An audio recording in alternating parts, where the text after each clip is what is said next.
Once heard her tell a friend on the phone that she wanted to start over with him and leave you. I'm sorry if this is too painful for you, Isabella said finally. It was a complete surprise to Michael. So this isn't a temporary crisis, it's a serious decision. Did you check? I think so. She told me about it too. I'm sorry you were so cynically betrayed by that woman. Maybe it's for the best that she left. Because you don't deserve to be treated like that. You're a wonderful father and family man. Oliver just didn't appreciate that. She betrayed you repeatedly. I'm telling you all this so you don't have expectations, Isabella said. That evening, Michael asked to be left alone as soon as possible. Isabella did so. She walked home with a sense of satisfaction. True, it wasn't the whole plan, just the foreplay, but it was working out better than she had expected. From that day on, Isabella began to take extra care of Michael. He didn't mind, as he was used to being showered with female attention during their years of marriage. An even warmer relationship developed between Isabella and Harper. Isabella, you're so caring, intelligent, beautiful.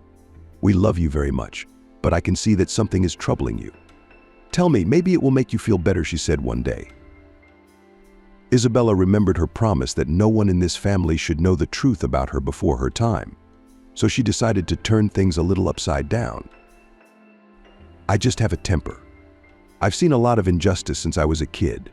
I've come to terms with it now, so I try not to get too involved in life's battles. I'm more comfortable watching from the sidelines, she said. Yes, my dear girl. How I sympathize with you, said the older woman. Sincerely. Family. Do I know what a family is? I didn't have one at first. My mom died when I was 3 years old. A couple years later, my dad married another woman and had children of his own. When I was 8 years old, I didn't belong in my house. My stepmother was always fighting with my father because of me, demanding that he put me in an orphanage, but my father couldn't make up his mind. And I didn't want to part with my father. Then I think my stepmother decided to take revenge on my father. At first, she had just friends. Then we became close friends, often spending time together when my father was away on a watch. Then I realized they weren't just stepmother's friends. They were lovers, taking turns coming to see her, and at such times she would give money to her children and send them to the park. And I never saw the money or the park. One winter day I got so cold that I was sick for a long time, so I wanted to put an end to this outrage. I decided to scare everybody. If you remember, at that time the kids were having fun with firecrackers. I crawled under my stepmother's bed and waited for her next lover to arrive. It didn't take him long. And so when they started tumbling around in bed, I quietly lit one firecracker and tossed it under the windows. At the sound of the explosion, the lovers flew from the bed to the floor. But they didn't see me. They thought that someone had planted the firecrackers through the open window, Isabella said. Harper laughed until she was in tears, clutching her stomach.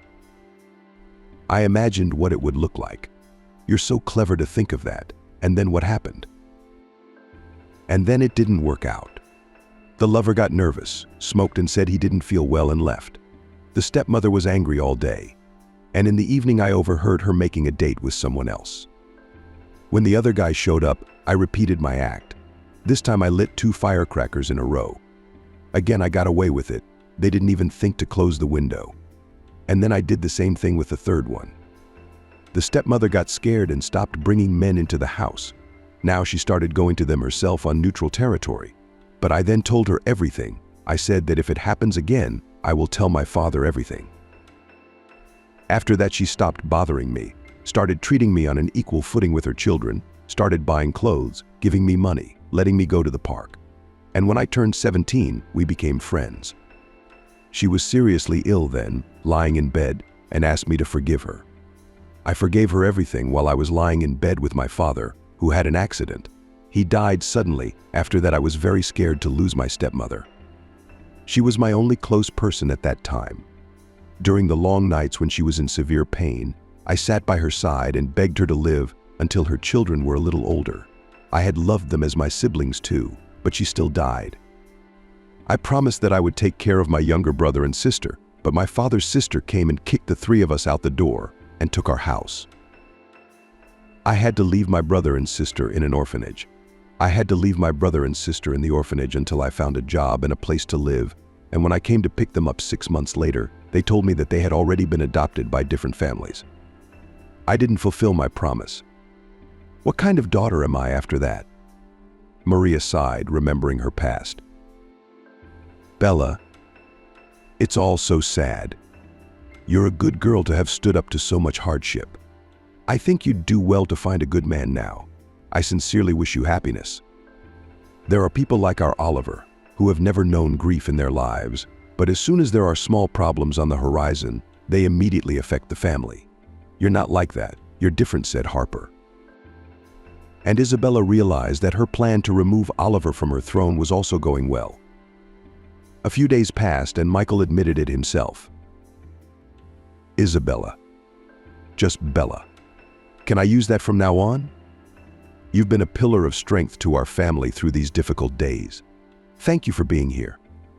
I don't even know where to start with this conversation. You might think it's frivolous, or I don't know. Michael was visibly embarrassed. I'm not in the habit of speculating. Tell it like it is, Isabella said and stepped close to him. I wanted to say I really like you. From the first day. It's not that I just like you. I think I'm in love with you. Now that's probably a stupid thing to say. I'm sorry, I've just been traveling lately. Michael continued to agonize over the explanation. Isabella walked silently up to him, kissed him on the lips, and said, I heard everything. You don't have to explain yourself. I can see it all. Promise me that I can always be there for Leslie, she said. Yeah, that doesn't seem to be a problem.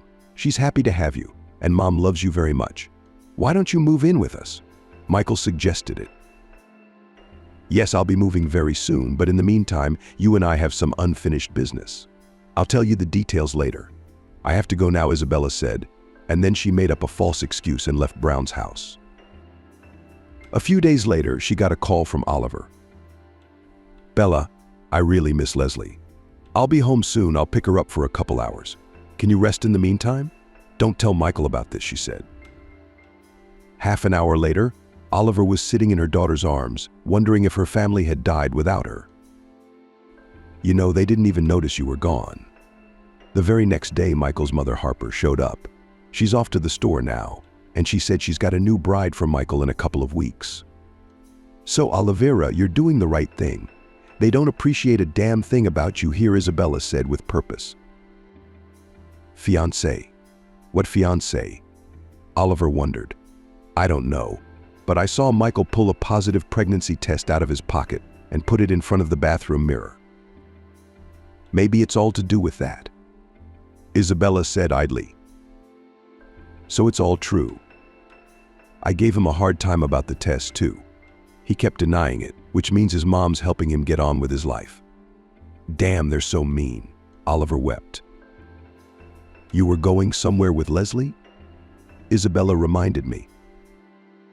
Yeah, we won't be long. I'll bring her back tonight and then I'll figure out how to take her back to my place. You rest for now, Oliver said. She took her daughter by the hand and left. Left alone, Isabella decided to give herself some rest. First, she made herself some herbal tea. Then she enjoyed that tea with chocolate in Brown's garden. When the time passed 12, she decided to take a bath and lie down. The worst started when she dozed off. Her eyes suddenly watered, swelling. Within minutes, a piercing pain appeared in her head. She could barely find the phone on the nightstand to call Paul. He turned out to be busy with business, promised to call an ambulance. Isabella was now making an effort to somehow reach the door and leave it open before she fainted. It cost her great strength and agony. It was only in the flurry of this agony that she remembered that she had used the very Oliver's eye cream into which she had earlier applied the poisonous chemical herself, but had forgotten in the bustle of her other exploits in this house. She signed her own sentence, she muttered, fainting from the pain on the doorstep. Chapter 11. When Isabella woke up from her long coma, she felt someone holding her hand. She thought she opened her eyes, but there was nothing but darkness in front of her. What's wrong with me? She asked in a barely audible voice. Maria, how are you feeling? She heard Michael's voice. I can't see anything, she said. Yes, unfortunately, that's true. The doctors said your eye membrane suffered severe chemical burns. Believe me, it won't last. They said there was a possibility of restoring your sight if you had a series of operations, Michael said. Serious surgeries. I thought it was irrevocable, Isabella wept. But trying to cry again caused her head to ache terribly. From that day on, she had a new life. Now she was completely helpless in this world. William stayed with her, ruled her, looked in on her every day. What's wrong with Leslie? I won't see her now, Isabella grieved when Michael was near. She's home. Oliver said she won't pack for now, while her grandmother watches over her, asking about you every day. Tell her hello and tell her I love her very much. Don't let her be sad that we won't see each other again. I'll still be with her in my heart, Isabella said. Her words touched Michael. The next time the ward door opened and Isabella froze in anticipation, she felt the touch of small and gentle hands.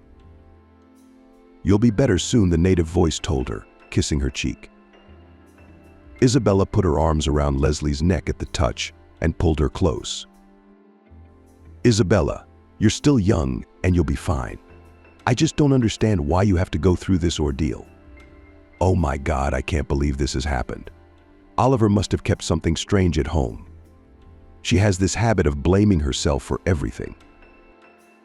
No, Harper, this has nothing to do with Oliver.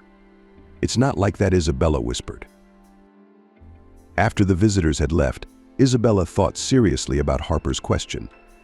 What was she in for? Isabella had no trouble finding the answer to her question. It was for her for infringing on someone else's life. For not being able to find the strength to cope with her grief, for not being able to find a new meaning to life after Abby's death. And instead, she came up with a plan of revenge for herself, and gradually turned it into her raison d'etre. But the thought of the injustice of a world in which Abby had already become part of the soil, and the perpetrators of her death walked the earth, breathed the air, enjoyed the sun, did not give her peace. Isabella's discharge day came. We'll take you in, Michael declared. Michael, you don't have to make that kind of sacrifice. I can't help you now. I'm just a burden now. I forbid you to say that, honey. You've forgotten how much I love you. You'll have surgery soon to restore your sight, but in the meantime, you'll be in my care, Michael said. No, I'm against it. The surgery won't be for a while. I've heard how much it costs. I don't have that kind of money. My family doesn't need to think about money. Honey, I've already made arrangements with the clinic. I've paid part of the money. I just have to wait for the date, Michael said. Isabella was taken aback by his answer. Why? What made you decide that? She asked. It doesn't matter anymore. Could you have been a stranger to me? I'd still help in any way I could. And when did you become a member of our family?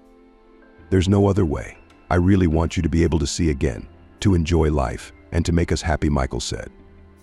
Time passed, but the surgery was not rushed. Money. There's been a glitch in my business. Just a little more, and I'm paying full price. Then we'll go to the doctor, Michael said. But that wasn't what bothered Isabella. It was Michael's strange conversations on the phone. Every evening someone would call him.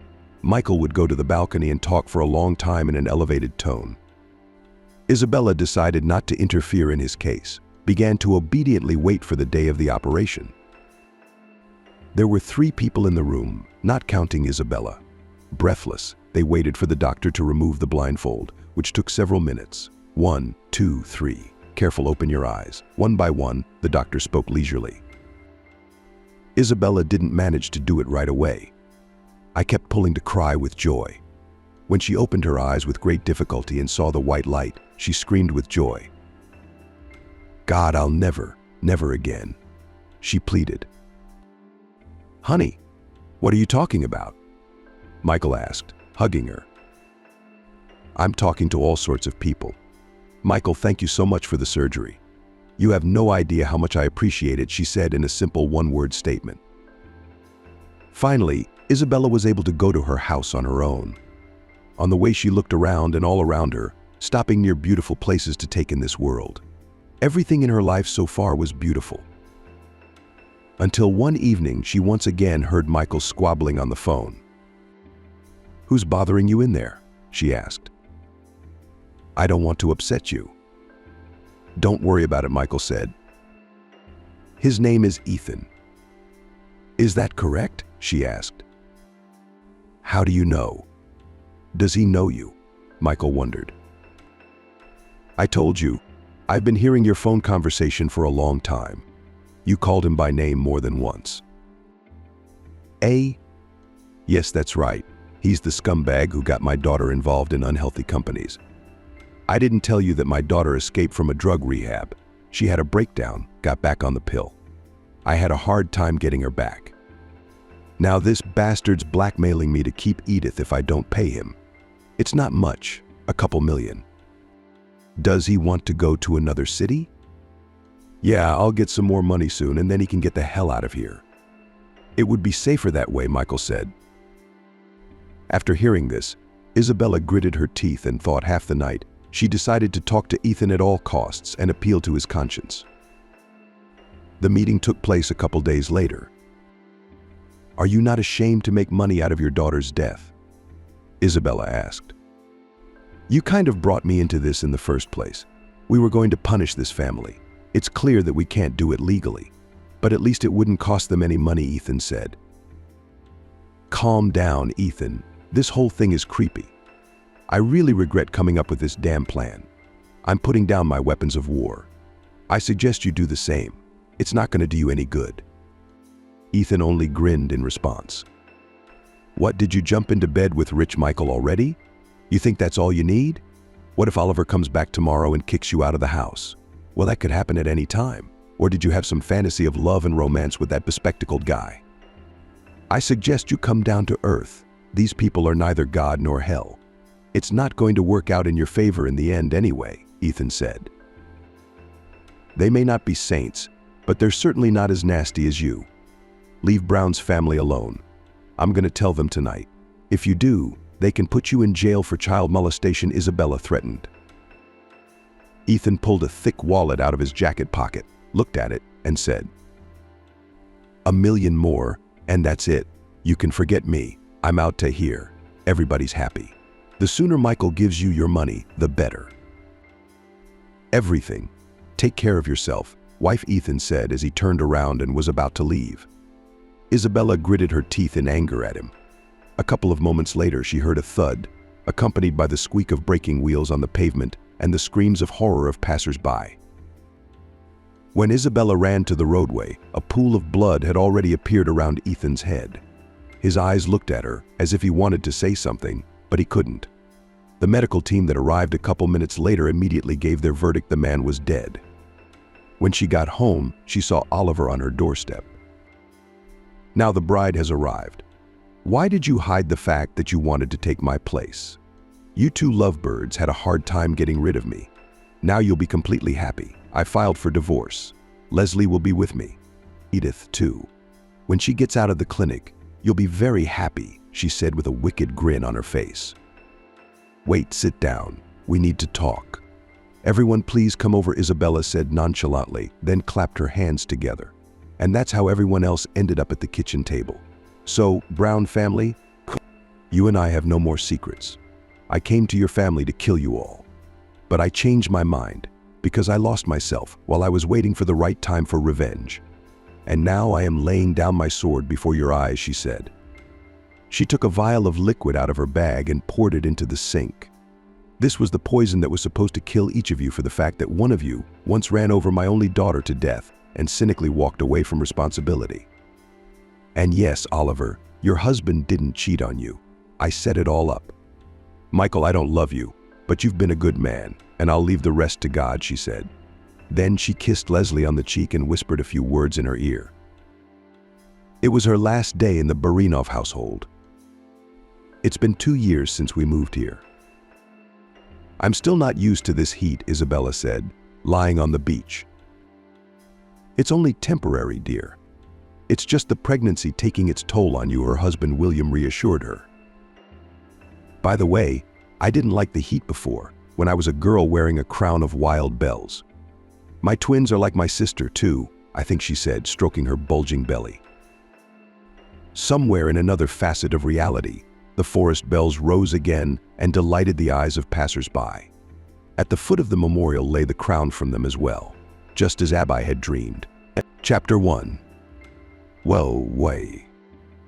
Sitting at a table in the coffee shop, Isabella decided that today she was going to do something she had planned months ago. She once again reached into her purse, peered into the far corner, and stroked the glass vial containing the poison with her slender fingers. And now she was mentally contemplating the realization of her plan. It's going to be a regular family night in with the Brown family.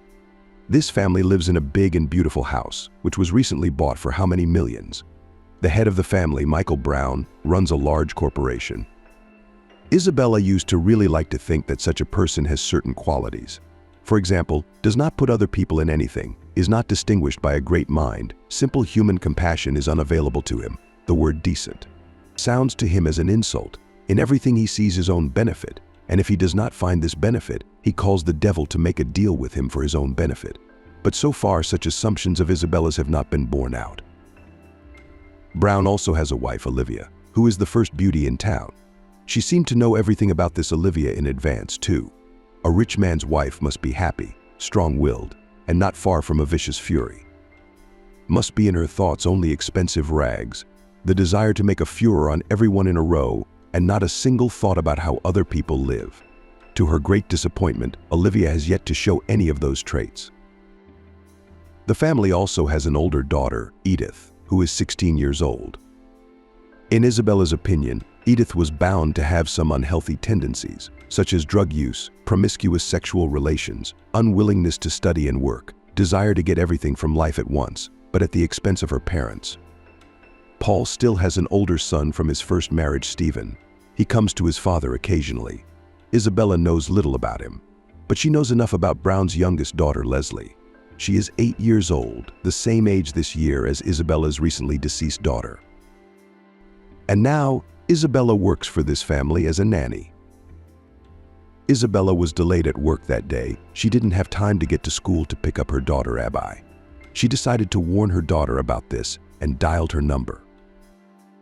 "You wait for me for literally an hour, and I'll come get you. Stay in the lobby and don't go anywhere," she advised. "But you said yourself I'm a big girl. I can come home on my own," Abby objected. "No, daughter, it's dangerous for a little girl to go out at night. Be good. I'll see you soon.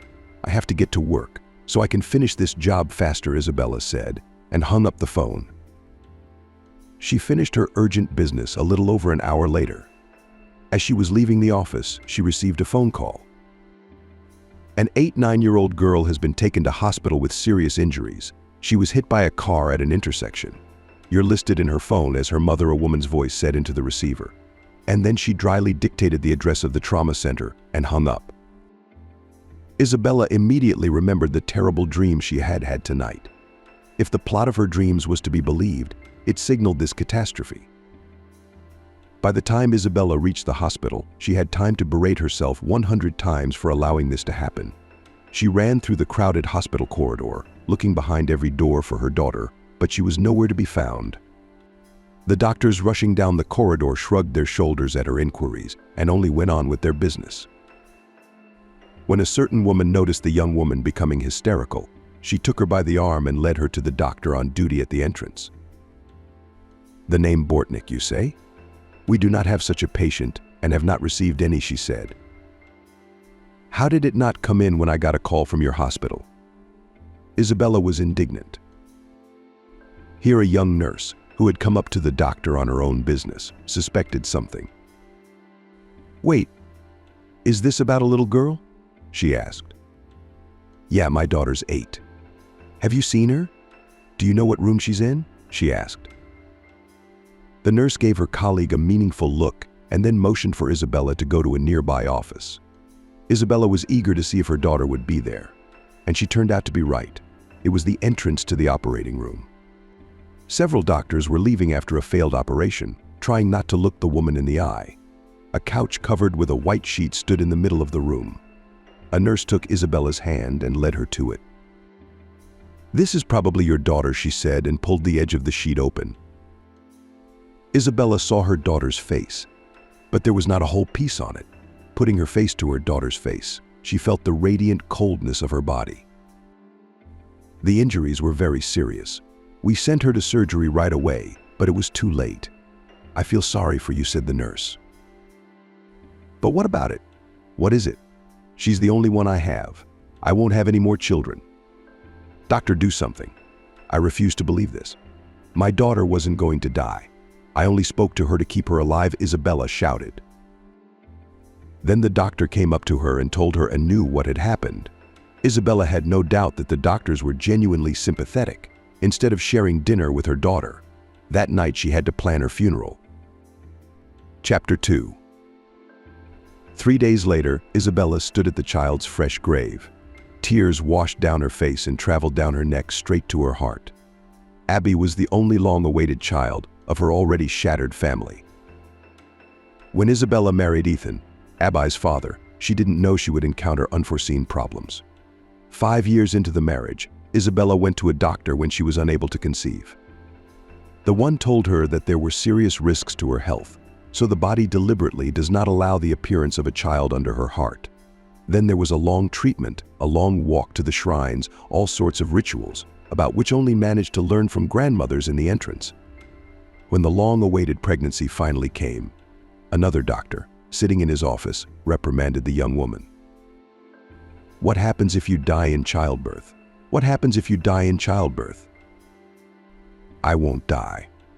On the contrary, I will live after the baby is born, Isabella whispered quietly. God, my dear, your health can't take any childbirth.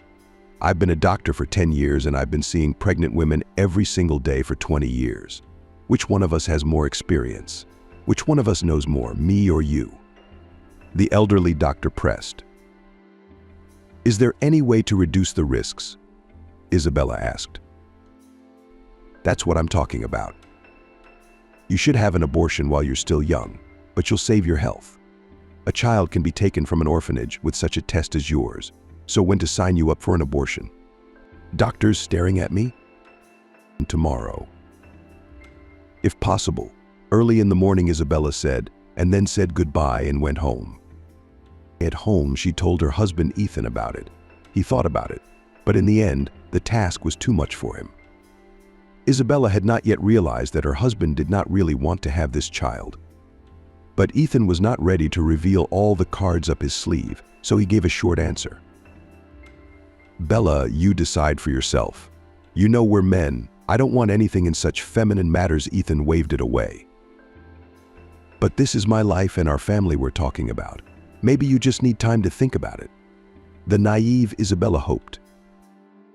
Maybe so. But I don't think I'm going to say anything new, Ethan said and switched to his game. The next morning, Isabella didn't go anywhere. She was determined to fight for this child at all costs. And she did. 8 months later, she gave birth to a golden-haired girl with huge green eyes without any complications. Isabella knew by then that her daughter would be called Abby. From that day on, Isabella devoted herself completely to her daughter. Only Ethan had changed a lot. He was annoyed that the baby sometimes cried at night and demanded attention. He wanted a good night's sleep. On days when the baby had a fever, Ethan would lose his temper, slam the door, and leave the house all night. Isabella didn't blame him. We have to be patient for a couple more years. Then she'll grow up and stop crying at night, she said at the table one day, trying to calm her husband down. Ethan blushed with indignation. A couple years. You want me to sit up early? Or do you want me to have a nervous breakdown? I don't recognize you. Didn't we dream of having a baby all these years? Didn't someone promise us it would be easy? Or did we grow up on our own? Maybe you should ask your mom what it's like to raise a baby. Let her tell you her experiences up to the time you started walking on your own feet, Isabella said indignantly. What does this have to do with my mom? You've always hated her. Every chance you get, you bring her into the conversation. By the way, she treats you like a human being and even cares about you, Ethan said. You did? I didn't even realize it. How could I know about it when in 4 months the grandmother hasn't visited her granddaughter once? And she lives an hour away from here, by the way, Isabella said, because she knows she's not welcome here. If you say such things about her behind her back, I dread to think how you really feel about her. I'm going to tell my mom that she has a claim on her, that she didn't care enough. Now she has to bear our worries, too, Ethan said. Again, in a fit of anger, he slammed the door and left the house again all night. Isabella assumed by default that he had gone to his mother's house to sleep. But later it turned out that the mother was just an excuse, and her husband was definitely not getting enough sleep. Later, all of this resulted in a divorce. By then, Abby was 4 years old. The sweet girl invented wonders of childish ingenuity every day to somehow attract her father's attention. But her father never took a fancy to her. When Isabella explained that they would now live apart from her father, Abby refused to believe her. That's because Daddy has a lot of things to do. He's a good, caring man. He earns money to buy toys for you and me. When Daddy finishes work, he'll come home right away, Abby repeated. But not 5 minutes passed before she began to realize reality. What's taking Daddy so long? It's nighttime. Everyone's gone home to bed. It's time for Daddy to go too. Maybe he's ringing the doorbell and we can't hear, she said, and ran to the front door. It was painful for Isabella to watch. She even went to a child psychologist about it. The girl has not gotten her father's attention, even when you were married to her father. And now she realizes that in the long run she will never get the love of a father that is rightfully due her, and is so frightened that she deliberately refuses to recognize your truth, explained the psychologist. But gradually the girl was distracted by her new friends in kindergarten. Then the hectic school life began, and she remembered Ethan less and less often. Isabella was cooking dinner one evening. Abby talked about what she had been doing at daycare. Mom, we were drawing flowers. I drew a flower and painted it blue, and Jacob, the fool, said there are no blue flowers. But the teacher said it's not true. A blue flower is called a forest bell.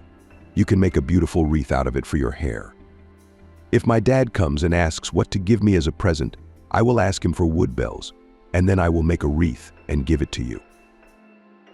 Isabella didn't pay much attention to her daughter's words then, just kissed her on the forehead and fed her dinner. She remembered this episode the night she sat over her daughter's lifeless body until morning. She resented the fact that Abby had never received any flattering bells from her father. After a long time, Isabella wiped away her tears and unwrapped the cellophane bag, pulled out the wood bell seeds, and covered the grave thickly. The flowers should be up by her next visit, and then she intended to wait until they bloomed to make wreaths for Abby and herself. Chapter 3. Daniel, I'm not feeling well. I need to talk to you, Isabella said into the phone when she finally reached her policeman friend. Bella, I've been worried about you the last few days.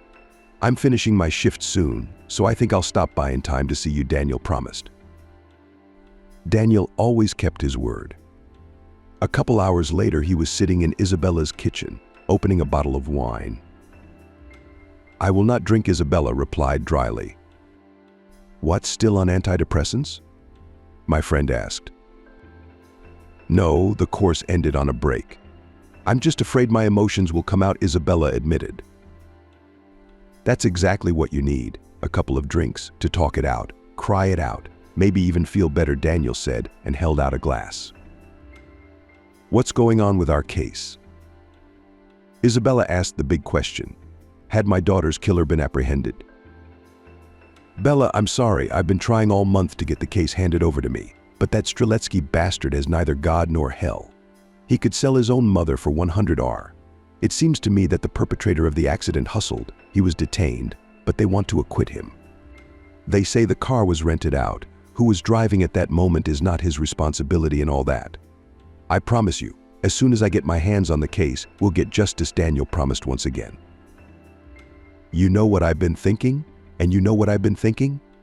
After all this time, all this red tape, I don't want him to be tried by the law. It would be enough for me to look this man in the eye. You can help me with that. What do you mean? Just get this man's address from the paperwork and tell me I'll go see him. I won't say anything. I'll just look him in the eye. Maybe it'll bring me down a little bit. That's not a question at all. I can call you right now, Daniel said, and he did call his colleague. Under some insignificant pretext, he had managed to get information about the alleged culprit. It suited Isabella just fine. Within a week, Isabella knew more about Brown than she knew about her own family. In that time, she had a plan in her head for every member of that family to cry the way she had cried for the last few months of her life. And Isabella has prepared a customized plan for each of them. All that's left is to infiltrate the family. For the revenge-seeking mother, it was a simple matter of finding a nanny for her youngest daughter. When Isabella placed the termination paper on her supervisor's desk, her supervisor was adamantly opposed. Isabella, our laboratory opened only 2 years ago. You were one of those who stood at the very beginning, and even now many processes are kept on you. Don't leave, said the chief. Isabella thought for a moment. And let's do this. I'll come back to you in about 6 or 8 months tops, if all goes well. And then you and I will continue working as before. I need to take care of my health for a while, Isabella said. Yes, I understand. Your personal tragedy has shaken us too, and you certainly need to take care of your health. Is there anything we can do to help you on behalf of the company? The boss asked. Ah, that's a good idea. I could use the warm company of my coworkers. You won't mind if I drop by from time to time, will you? She asked.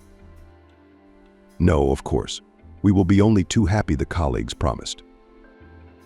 Then Isabella organized a small farewell tea party for her colleagues, then hurried home to hide a glass vial with a dangerous substance, which would be useful to her very soon. And if she didn't have enough, Isabella would visit her former colleagues and retrieve the vials from there. Turns out the Browns live in an upscale community in the center of town. Isabella had no trouble finding their house. Along the wide road, one after another, stylish houses of enormous size were built one after the other, one more beautiful than the other. Almost every house had its own security guards with exterior surveillance. Isabella was shocked to see it all. If the Baron's house was the same, then she would have to try her best to avoid being seen by the guards when she retaliated against each family member, which meant she would have to start with the guard. But it was simpler than that. Brown had no guards. A beautiful young girl with long hair opened the door for Isabella. I'm here about the nanny the agency sent to you, she said. Hello, my mom is waiting for us. Come on in, the girl smiled. 3 luxury cars were parked in the huge covered yard. Isabella remembered the accident footage, and her daughter had been hit by a black Jeep. And there it was, standing in the middle, no sign of the crime. They must have covered their tracks a long time ago. Isabella's first inclination was to walk over to the car, grab a boulder from the vegetable garden, and smash it to smithereens, but it was too soon. Revenge is served cold, she repeated to herself as she crossed the threshold of the mansion. As she gazed around the interior of the luxurious and glittering decor, a young girl opened the shoe closet and threw a cute pair of slippers under her feet.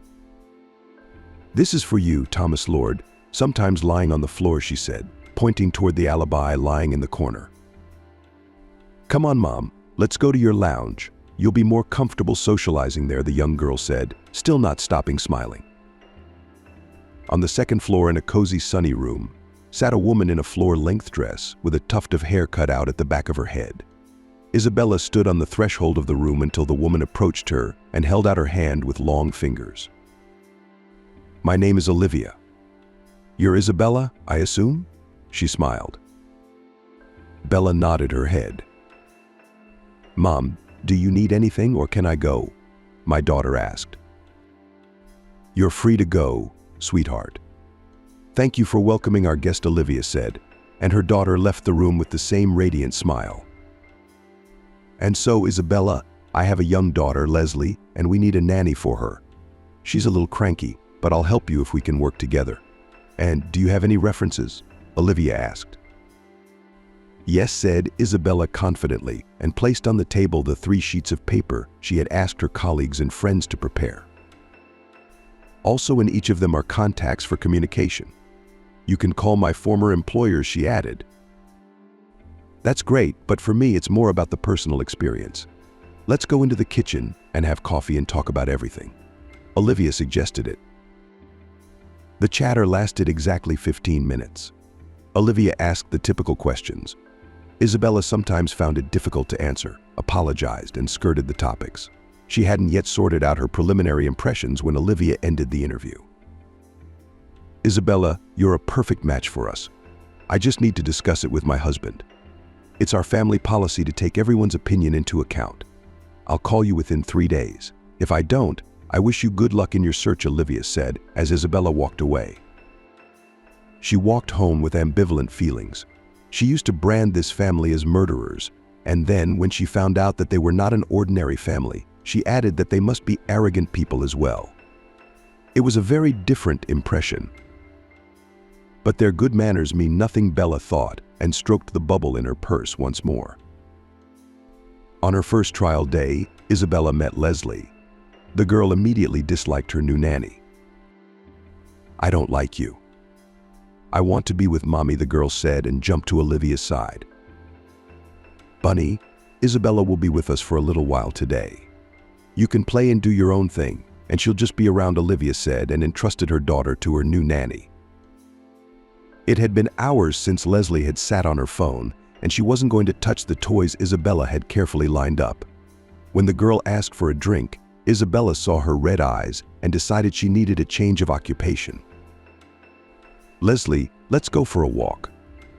"You've been on the phone too long," she said, and started to gather the girl up.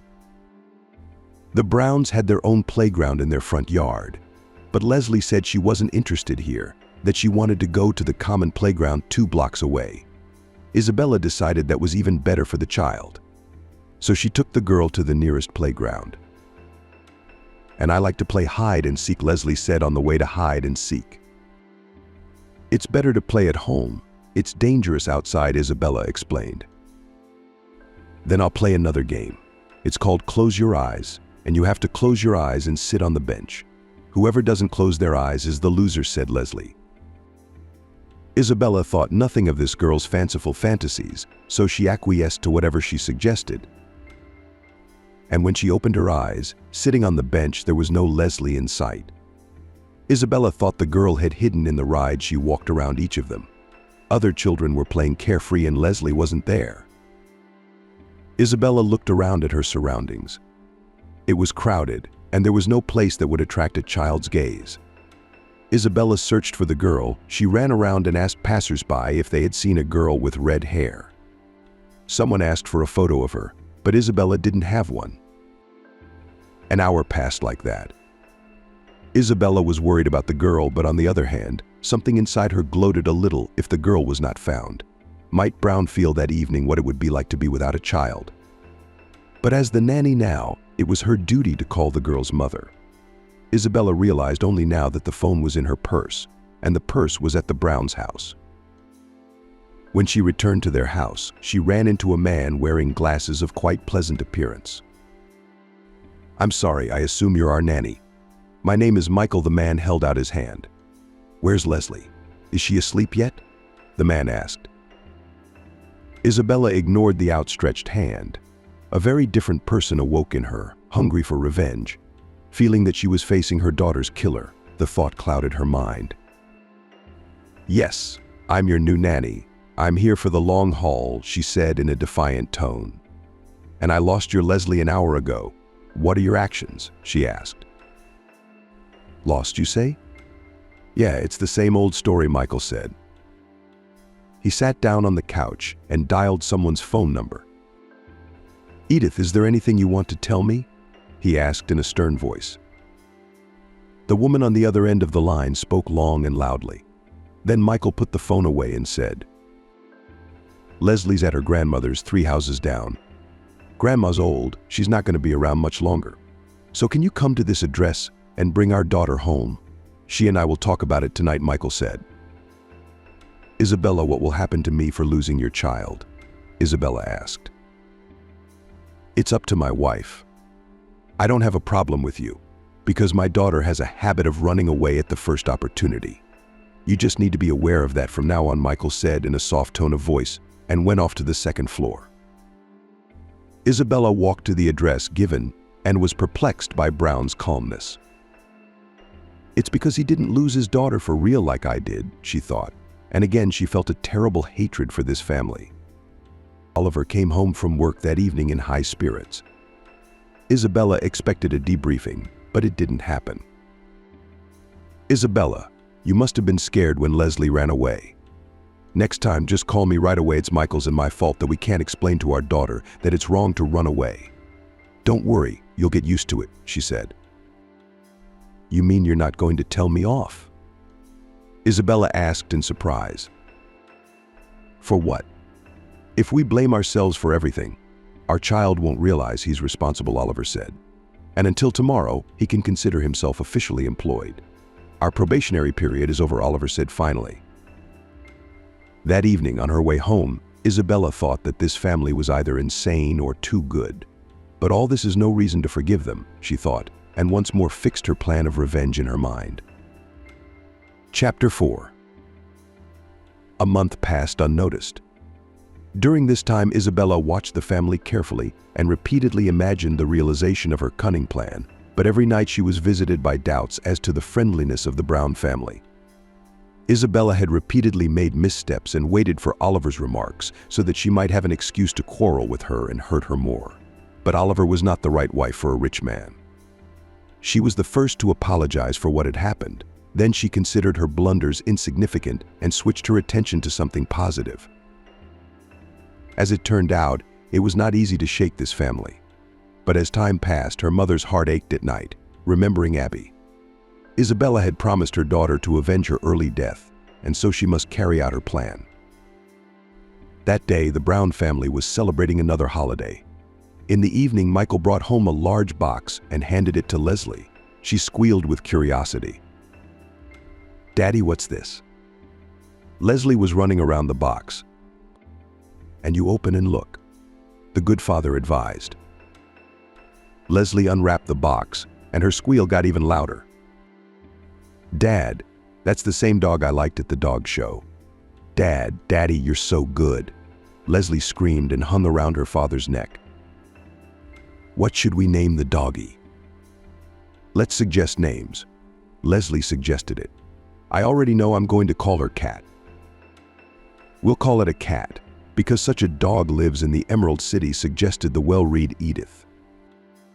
No one objected, and the dog was called a cat. Since that day, Leslie's life, and the girl herself, has changed a lot. She became more responsible, less hung up on her phone, less likely to give Isabella a nervous breakdown, took more care of the dog, and even started teaching her to help with household chores. "Mom, when we go to the island in the summer, can we take her with us?" Leslie asked, looking forward to the trip. "Of course I can. What kind of vacation would it be if you were bored?" Oliver replied. After a couple of weeks, Isabella also fell in love with the grey dog with a cute face.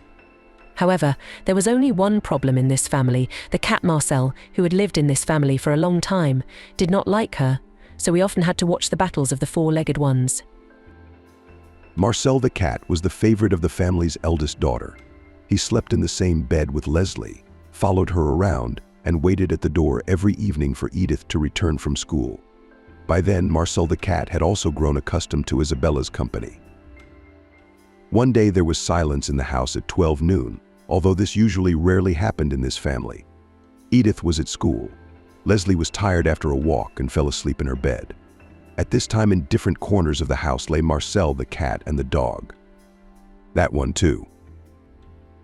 Isabella looked at these pets and imagined how her dead daughter Abby had loved her pets. In that moment, she became overwhelmed with resentment and anger toward this family. Her next actions defied the voice of reason. Isabella stood up and walked to action. Toward evening, the Brown family was in an uproar. Leslie was the first to notice that Marcel the cat was lying on his mat, stretched out to his full height and showing no signs of life. "Why is Marcel sleeping so long? We have to wake him up, or he'll have a headache," Leslie said, taking the cat in her arms and shaking him. Oliver, who had arrived at her daughter's door, was horrified when she saw the frozen drops of blood on the mat and the brown stains around the mouth of Marcel, who was no longer alive. The mother immediately realized that something irreparable had happened, but she was hesitant to tell her daughter directly. "Leslie, daughter, I think Marcel is a little sick. He should be left alone," Oliver said. Took the cat's body away from her daughter and then called her husband. Michael realized from one look at Oliver that Leslie was going to have a difficult conversation, but a caring father knew how to find the right words for his daughter. "Leslie, our Marcel has decided to live in heaven now. He hasn't gone anywhere. He's just going to watch our world from above at night and participate in our lives just the same," sometimes he said. But by then, it was as if Leslie herself realized from the looks on her parents' faces that the irreparable had happened. Isabella looked at it from the side and was horrified at her own feelings. On the one hand, she felt sorry for the girl. On the other, she felt bitterly gloating that the family of her daughter's murderer had just learned a drop of the grief she had been living with for months now.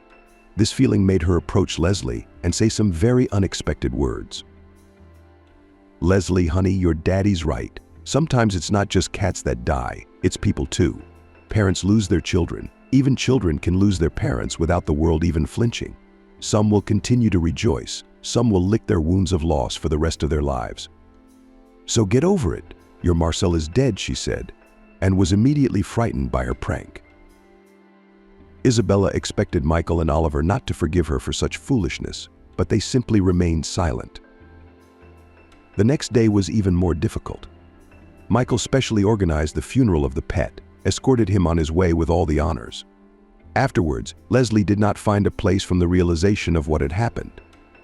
Towards evening, the family's eldest daughter Edith sounded the alarm when she saw the canine feline, who had never once gotten up off the mat all day. Michael approached the dog and saw tear marks on his muzzle. "I think the carcass is sick too. We need to get him to the vet right away," Michael said, and started to pack. But the dog's fate was already sealed.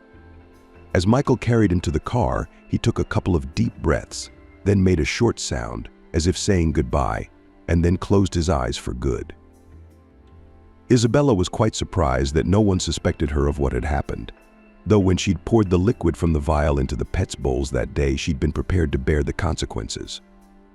At the same time she intended to reveal the whole truth, she was ready to tell about her true intentions, that the pets could have been the owners of the house or their children, but the Brown family had no idea who this Isabella was and why she had come to their house.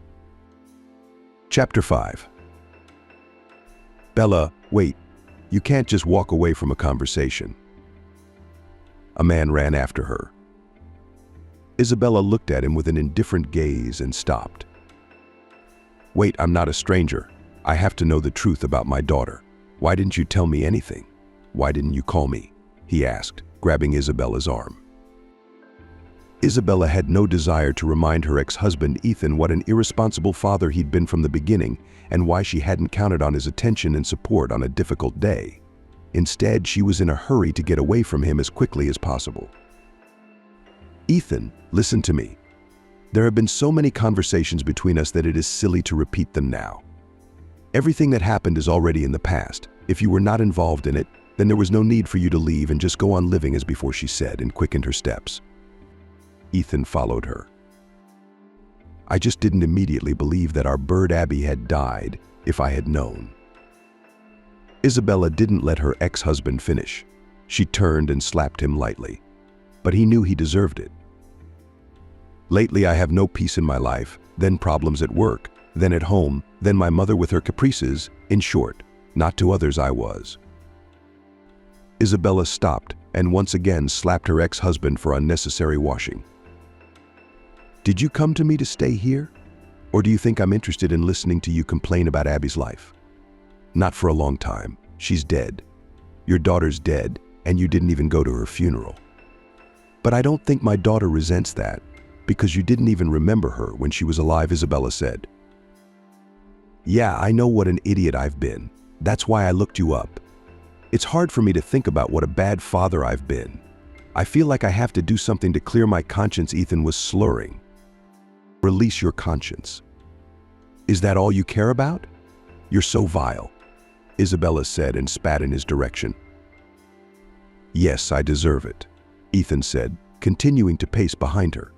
"Where is her grave? I'd like to visit her." Isabella walked in silence for a long time. until the anger of her soul gradually diminished. You won't find her right away. If you want, we can go together. I haven't visited her in over a month either. My girl is probably waiting for me, she said. Okay, I'm ready at any moment. If you let me, we can always go to her together, Ethan said. Isabella reaches her house, but she doesn't want to go inside. She knows it's empty and lonely inside. It's been like this for over 6 months. What's there to look forward to? Let's go right now, she suggested to Ethan. Ethan didn't object. They drove the whole way in silence. Isabella was angry with her ex-husband, but she didn't have the energy to say anything to him. Instead of complaining, she decided to break the silence with distracting topics. How is your love? I hope you're happy with your Chloe, she said. You can say happiness too. She's just like everyone else. From morning till night, she complains that she is tired of cooking. Then she gave me her best years of life. Then I am worse than any husband of her friends said. I'm happy for you. Isabella grinned. Do you know why? Because you never knew what you wanted from life or what you needed from a particular woman. A child is born. Well, let the mother take care of it, and I'll go where there is no screaming child. It's very simple. Oh, come on, why am I talking about you again? You've been dead to me for a long time, Isabella said. Toward evening, the cemetery on the outskirts of town was almost empty of living people. Isabella recognized Abai's grave from a distance. The forest bells had grown and bloomed, coloring the whole landscape with beauty. While Ethan stood by the grave and mumbled something about forgiveness, she gathered flowers. Then she took the crown from the slab and carefully placed it on the stairs of the memorial monument. This is what my daughter dreamed of. Has any of her dreams come true? Isabella said, and smiled sincerely. They were returning towards nightfall. Isabella's mind was at peace. Ethan, on the other hand, was only now fully immersed in the bitterness of loss. It irritated her ex-wife, and she didn't hide it. What do you do for a living? What do you do for a living? The same in the lab, Ethan asked. After a long silence, what do you care? She smirked again. Well, I was just wondering if you needed any help, if anything. I have everything more or less could help you, Ethan said uncertainly. Helping, you say? I'll have to think about it. If you're going to be any good, Isabella said, and began in earnest to include her ex-husband in her plans for revenge on Brown's family, and it didn't take long for her to do so. Ethan, if you want your daughter's forgiveness, you have to help me punish her killers. They're walking around free, as if nothing's happened to them thanks to their connections. And I'm sick to my stomach because I couldn't get justice. How would you like some help in that direction?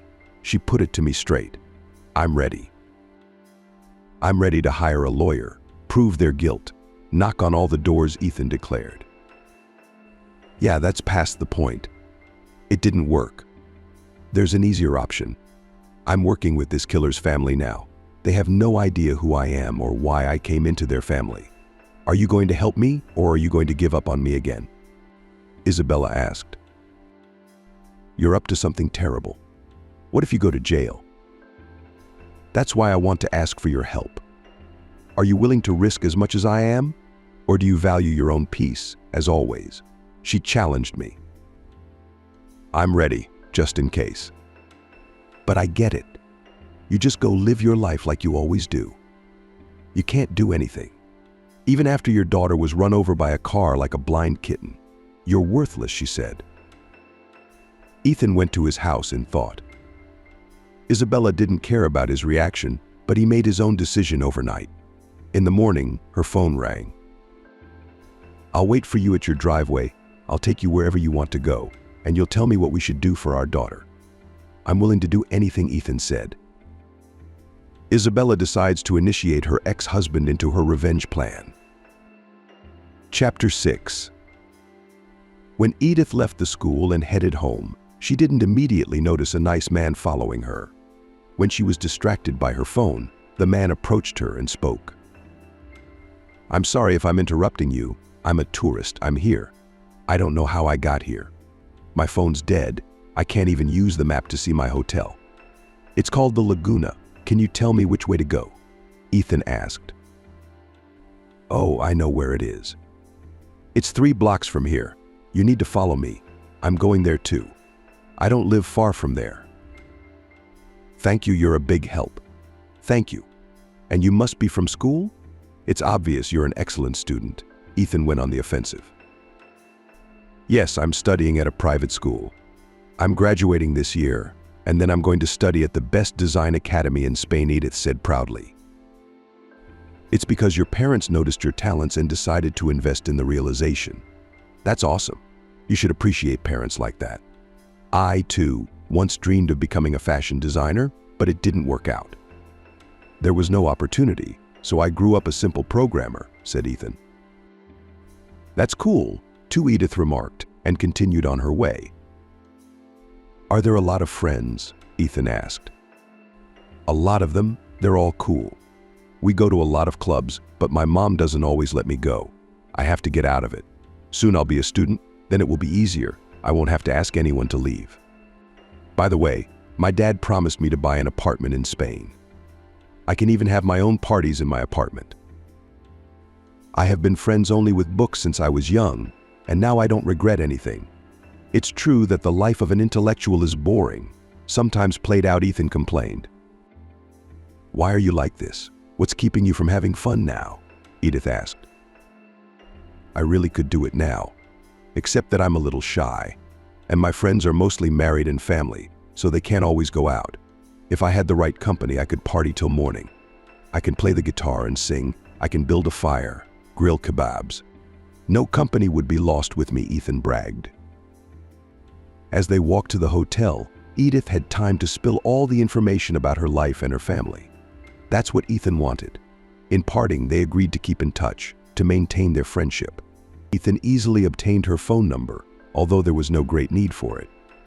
Isabella knew it and would have no problem leaking it to Ethan for his next steps. Very soon, Isabella noticed that Edith was absent from home more and more often, and neither her mother nor father realized the appearance of an older friend in her life. Although the girl's relationship with her parents was normal, teenage problems were not alien to this family. When suddenly Leslie started talking to her parents about her new friends, Michael and Oliver didn't pay close attention. Mom, I'm going to a party tonight. Only my friends will be there, Edith said, once again leaving in the evening a couple months later. Oliver took it as just another typical party and didn't object. Isabella stayed at the Browns' house that afternoon on purpose. She was looking forward to Michael coming home from work, anticipating the first sparks in her relationship with her wife. She kept glancing at Oliver and her mood, and she was in her usual upbeat mood. Bella, sit with us. Dinner will be ready soon. We'll put you in a cab later. You'll get home comfortably, she suggested. Isabella joined her company curiously. It was the first time Christina had ever spoken to her as woman to woman. I wanted to consult with you about something.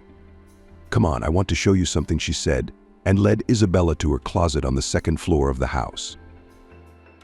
Her walk-in closet was larger than Isabella's entire apartment.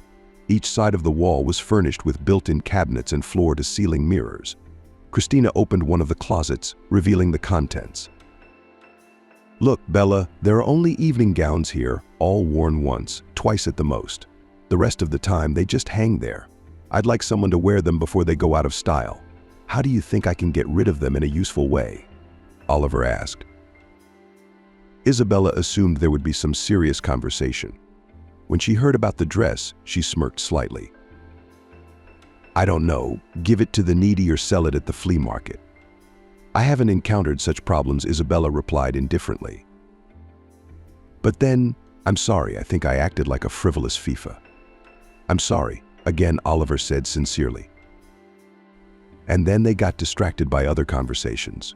Meanwhile, Michael came in from work with a brief detention. He too, as always, was in high spirits, holding new toys for Leslie and flowers for Oliver. Oliver took the bouquet from her husband and asked him, Michael, honey, why don't you give the bouquet to our nanny tonight? Michael, I still have some from the other night, and Isabella has agreed to stay for dinner tonight. Yes, of course. If I'd known she'd be here for dinner, I would have brought her a separate one. But here's a token of our appreciation from Oliver and me, Michael said. It was a complete surprise to Isabella. She was a little reluctant to accept the gift, but when she realized it would be impolite, she took the bouquet timidly. Over dinner, the family chatted about current affairs. Isabella was asked about various things from time to time, but she had set herself up from the start that she wouldn't reveal anything personal until the time was right for her revenge plan. So far, she'd been doing a pretty good job of it. Dinner was over. In the meantime, Oliver had hung up the clothes and laundry, but she hadn't said a word about the lipstick on the collar of her husband's shirt. Isabella had been looking for the right moment to put that lipstick on for so long. It's okay, you'll still get in, she thought to herself. She arrived home in a cab, then pulled a new lacy lingerie out of her purse, stroked it with her hand, and put it back in the pocket of her bag. When Michael's cell phone rang in the morning, he was in no hurry to answer it. When he saw his eldest daughter's name on the screen, he hesitated in total incomprehension. He didn't know that at 5 o'clock in the morning his daughter was still not home.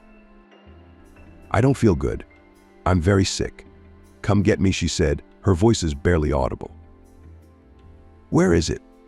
What's wrong with you? Michael jumped out of bed.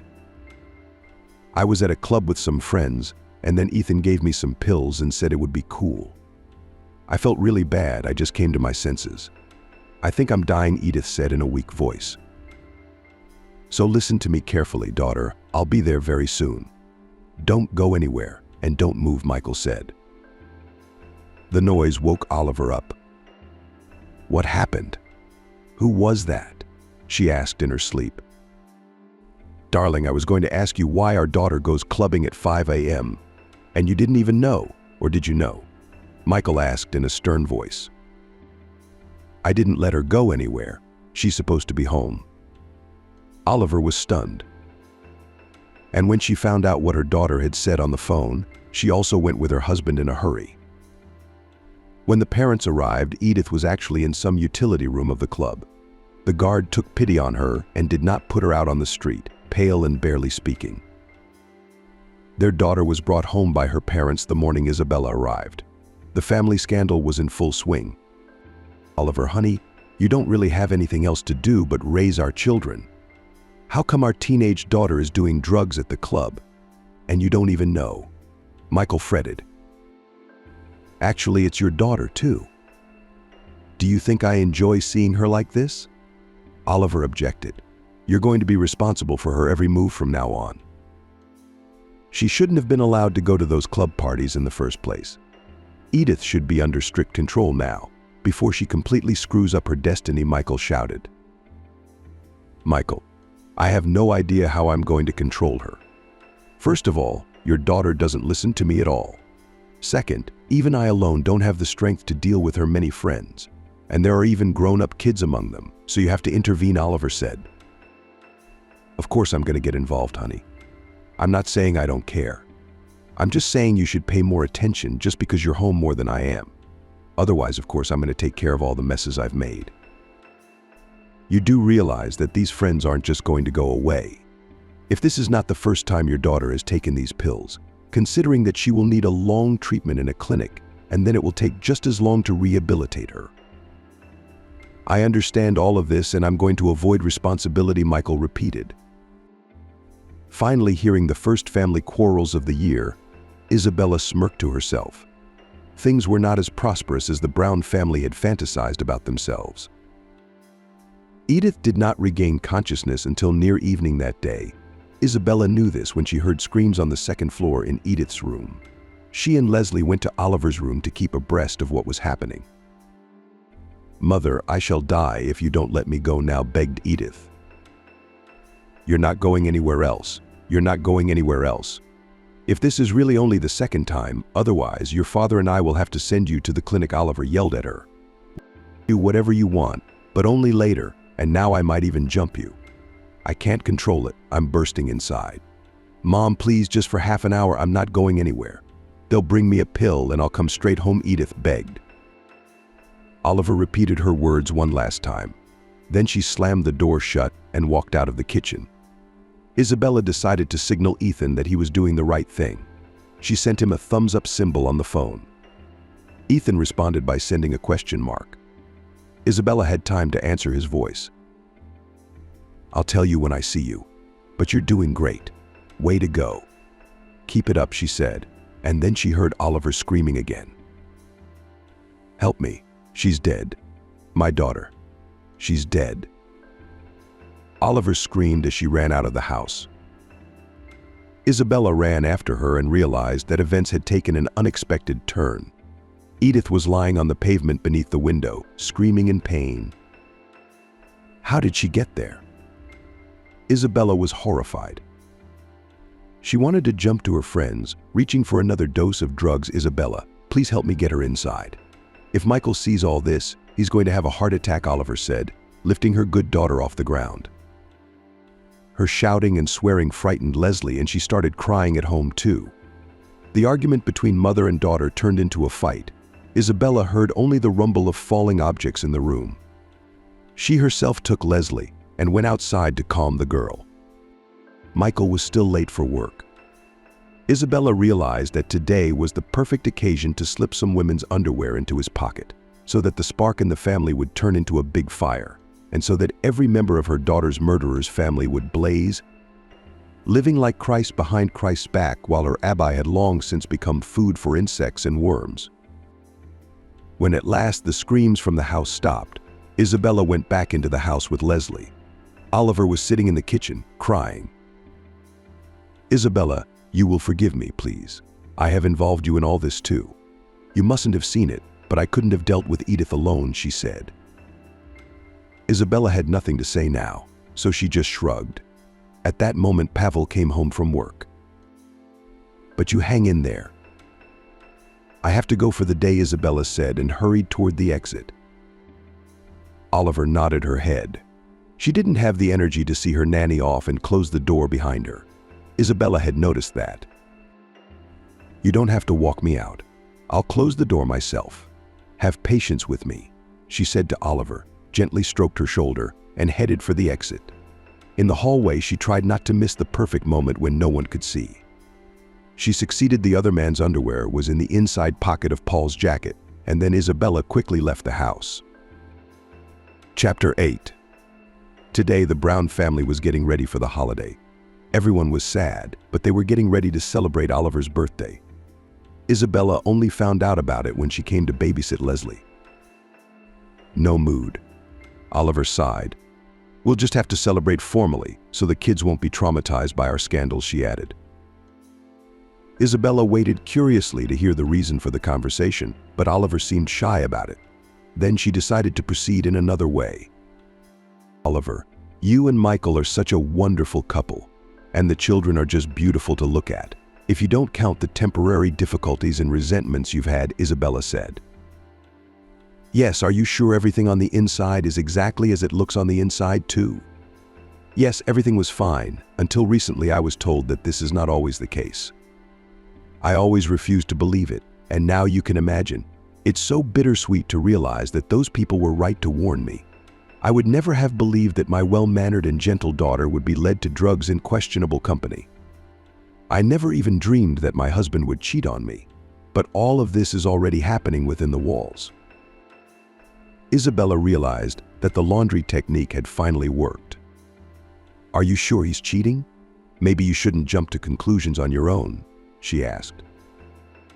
"Yeah, you're right. Maybe it's all wrong, but how do you explain the women's underwear in his pocket? And more importantly, how plausible is the deniability? It's believable.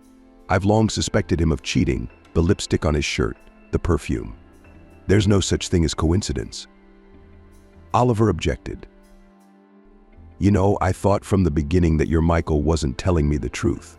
He's also so vigilant with his cell phone, he never leaves it for a minute. And flowers for no reason should have made you suspicious." "It was obvious he'd done something wrong," Isabella said, giving Oliver a look of doubt and jealousy. Oliver was completely preoccupied with her words. "Feels like he's getting a bone to pick," Oliver said, answering her husband's call. The conversation didn't last long, after which she turned to Isabella again. "He wants me to go to the theater tonight. Do you think I should go with him or not?" Oliver asked. Oh, of course, if you don't, he may want to go with his mistress. You'd better go. I'll sit with Edith, said Isabella. And Oliver listened to her.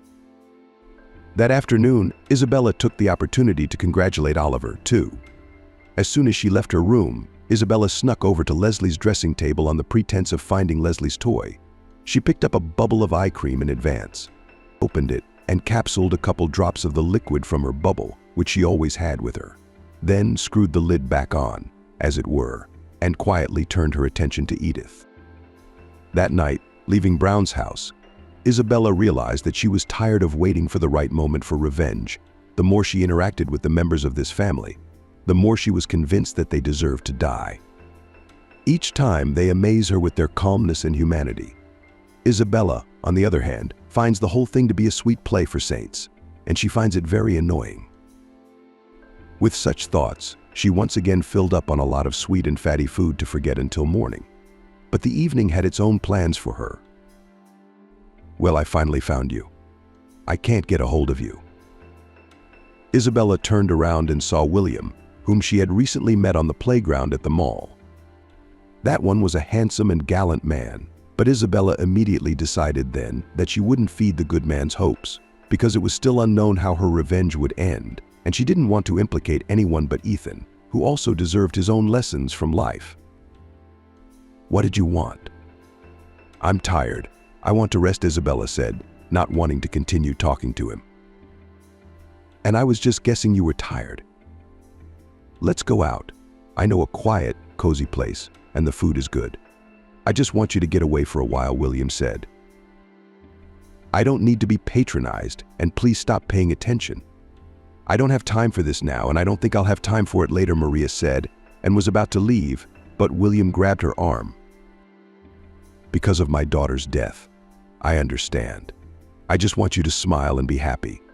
Let's just get away from here. It'll be a new environment. You'll let go of your grief. You'll see new colors in your life. And I'll do my best, William said and stroked her hand. Isabella jerked her hand sharply, looked into the kind, clear eyes of her interlocutor, but went home in silence herself. With her heart, she pulled askanders, but the desire to finish the treacherous body she had begun was great, and she realized that she herself might burn in her hatred. The Browns' house is in turmoil again today. Having just come home from work, Michael peeked into his daughter's room and was furious. The daughter is not home, even though she has been under house arrest for a long time. Oliver, where's Edith? Michael asked, and Oliver, meanwhile, had been distracted by a phone conversation with her friend and was just now catching up on the room. Where else would she be? Oliver replied. She's not in her room. I told you she should be sent to a clinic. You promised you'd make sure your daughter didn't go to a destructive group.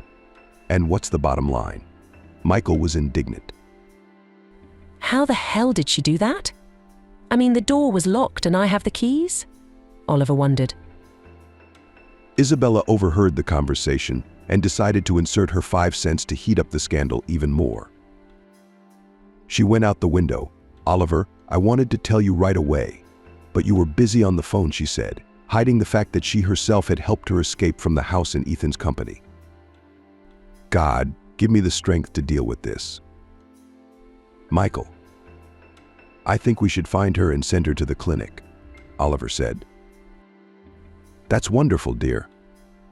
Find and bring your daughter home. I've already made arrangements with the good doctors. We'll send her away for 3 months. After the treatment, there's a chance of hope for the best. If, of course, our mother will take her mind off her girlfriends and take care of the children, Michael said. So it's all Mom's fault. What do we say to a father who's been having fun with who knows who? He brings his underwear home in his pocket, his shirt's covered in lipstick. Maybe the father has some responsibility to the family. Oliver was indignant in response. You're making this up. I haven't cheated on you with anyone. And if you keep nagging me like this, don't be surprised if it does happen. That's how our dad can still go out and it's Mom's fault. Michael, I've lived with you for almost 20 years, and I think I'm just now getting to know your true colors. Michael didn't argue further. He kissed Leslie and left for the break room. In the meantime, it wasn't hard to find his mother either. When her mother arrived, Edith had just reached the company of her new friends. It was an apartment on the outskirts of the city, where people who wanted to dilute their gray everyday life with a destructive dose of dubious pills specially gathered. Oliver had stormed in there in a rage, but she was a little late. She realized it when she saw her sitting on the couch in the arms of a strange man with an unhealthy glint in his eyes. "I'm gonna lock you all to hell. You're going to rot in jail for ruining my daughter's life," Oliver said angrily. "Yes, we're relaxed. It's a very friendly bunch. Would you like to join us? It'll take the stress away," Ethan said, playing the role of a drunken man. "And with you I will have a short conversation. Let my daughter go," she said, and took her hand. Mama, how did you get here? Did you miss your daughter?" Edith laughed, barely able to stay on her feet. "You go wait for me outside. I'm going to say a few words to a good man." "By the way, where is this good man?" Edith asked, and began to look around with her eyes. "Princess, I promised myself a surprise." "It's almost ready," a man's voice said from the kitchen. Then the good man himself showed up. Meeting the new man, Oliver froze in place. She couldn't believe her eyes and tried to realize what reality she was in. "Daniel," she whispered quietly, looking at her friend Ethan, who had recently met Edith, was about to have an affair with her. "Oliver, are you so meeting?" Daniel wondered back. Earlier, out of his hands a wine glass. "So why don't you explain to them what's going on here and how my daughter ended up here?" she asked, but she couldn't hide her trembling. "Let's go talk on the balcony," Daniel said, then took her hand and led her away. "You better tell me what's going on in your life. Is it true she's your daughter? How did she end up here?" "I knew right away that that bastard Ethan wouldn't do her any good. If I'd known it was your daughter, I would have told you, but it's not too late now. I'm ready to help you," Daniel said kindly. "I can manage without your help. Father, Edith is a self-sufficient man. He'll figure it out." "What are you doing here?" Oliver asked. "Yes, Michael is, of course, the first man in the world. Yes, I'm sorry I dared to question his power. I almost forgot that you always chose him. I'm very happy if you're happy, if you're doing well." "I'm sorry, I was just being emotional when I said that. And I'm sorry we had a bad breakup the other day. I've tried to explain it to you many times, but you wouldn't give me the chance. I was still worried about it," Oliver admitted, thinking back to the not-too-distant past when she and Daniel had an unearthly love affair. Until the promising Michael came into her life. "If it's true, I'm ready to hear you out. I'm ready to hear you out. Let's get out of here. I'll take my daughter home, and then we can sit somewhere and talk about everything, please." "I'm ready to listen this time," Daniel said, looking into her eyes with the same languid gaze. Oliver clearly hadn't counted on such a spontaneous meeting. Confused, she agreed to make time for Daniel. The scandals at home and other family problems were taking their toll on her, so she decided to let her guard down a little and just let her feelings take over. After an hour, Oliver had already brought her daughter home and left her in her room in a conscious state and hurried to the exit. "Where are you going?" "We have to do something about her," Michael managed to say.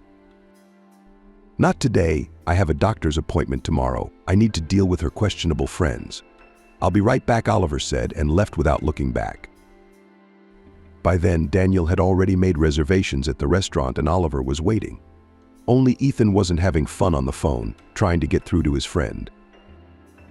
"What was that? Why are you here with that mom? We were going to get money out of her. Why ruin everything?" Ethan was outraged. "Look, I didn't expect this major to be the daughter of my first love. Honestly, I'm ashamed of her. I actually promised her that we wouldn't go after her daughter anymore. And you listened to that too.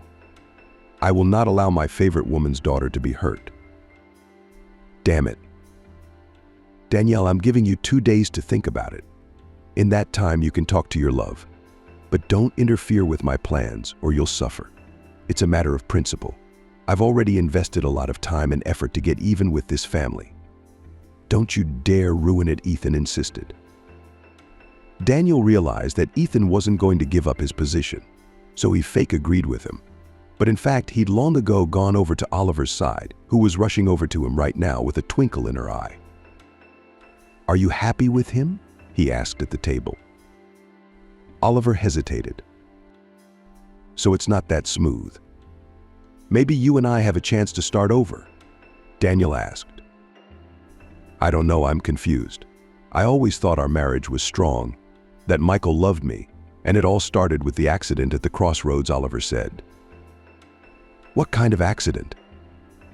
Daniel clarified. "Don't worry, it was a mess, but Michael handled it. But I felt like something was wrong from that day on. And then it was just a series of bad things, one after another, with no end in sight. I'm really tired of fighting alone. And then Michael seems to be having an affair on the side. He's hiding it from me, of course, but the tracks lead to one thing: he has someone, and he's happy with it. All I get from him is complaints," Oliver recalled. Danielle comforted her in every way possible. After dinner, both were noticeably slow. Oliver was overcome with emotion. She decided to forget about everything tonight. When she came home in the morning and sneaked into the bedroom, Michael wasn't even awake. She was convinced once again that she'd done the right thing tonight, sleeping with Daniel to get back at her husband. When Oliver woke up after lunch with a heavy head, Leslie and Isabella were at home. Isabella handed her a glass of water and some headache pills. "Thank you, Bella. What would I do without your concern? Where's all my stuff?" she asked in her sleep. Daniel took Edith to the clinic, said he'd be late himself. "And how are you?" Isabella asked thoughtfully, stroking the bubble of liquid in the pocket of her dress. "I think I've done something stupid, or not so stupid. I don't know yet. I'm confused," Oliver said. Isabella liked this course of events more and more. She moved a chair and sat next to the bed. "If you want, you can talk it out. It'll make you feel better and clear your head." Oliver trusted the nanny completely by then, so she decided to pour her soul out. I love Michael. We were fine until he took advantage of a difficult family situation and took a mistress. You know, he doesn't even hide his tracks, even though he doesn't disappear in the evenings, but I find evidence everywhere. It makes me feel bad, and the other day I met my high school sweetheart. We were very much in love, then I traded him for Michael. It's been years, and he looks at me with the same tender gaze. We chatted, then went to a restaurant, then woke up in some hotel. He begged me to stay. He'd take me to the ends of the earth tonight. What do you think would happen if Michael found out about this? Oliver asked. The score will be 1-1. He will be offended, but there is a chance that only in this way he will think about it. And there is also such an interesting effect. When a man feels that his woman increases in his eyes, then the mistress loses values at once, because they cannot hold their attention on two objects at the same time. "This we can do masterfully," Isabella said. "Yeah? Well, then I'll give Michael a chance. The trial period is literally 2 weeks. If he gets rid of his mistress in that time, he has a chance, and if he doesn't, I'll have to choose again. And this time it won't be in Michael's favor," Oliver said. Oliver's plans for Isabella came in handy. She hurried to the nearest clinic early the next morning to make sure she didn't miss the chance. The gynecologist's office was crowded. Isabella approached one of the women and asked to listen to her for a couple of minutes. She agreed with annoyance. When they stepped aside, Isabella slipped one bill into the stranger's pocket and said, "I need a positive pregnancy test." "What's it got to do with me?" The girl shared. "Here's a new test for you. If you use it, if it comes back positive, you can give it to me," Isabella said.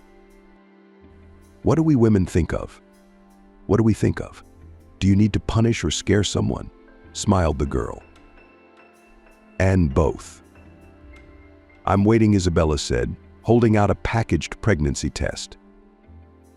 Already half an hour later, with a 2-strip test, she was rushing to Brown's house.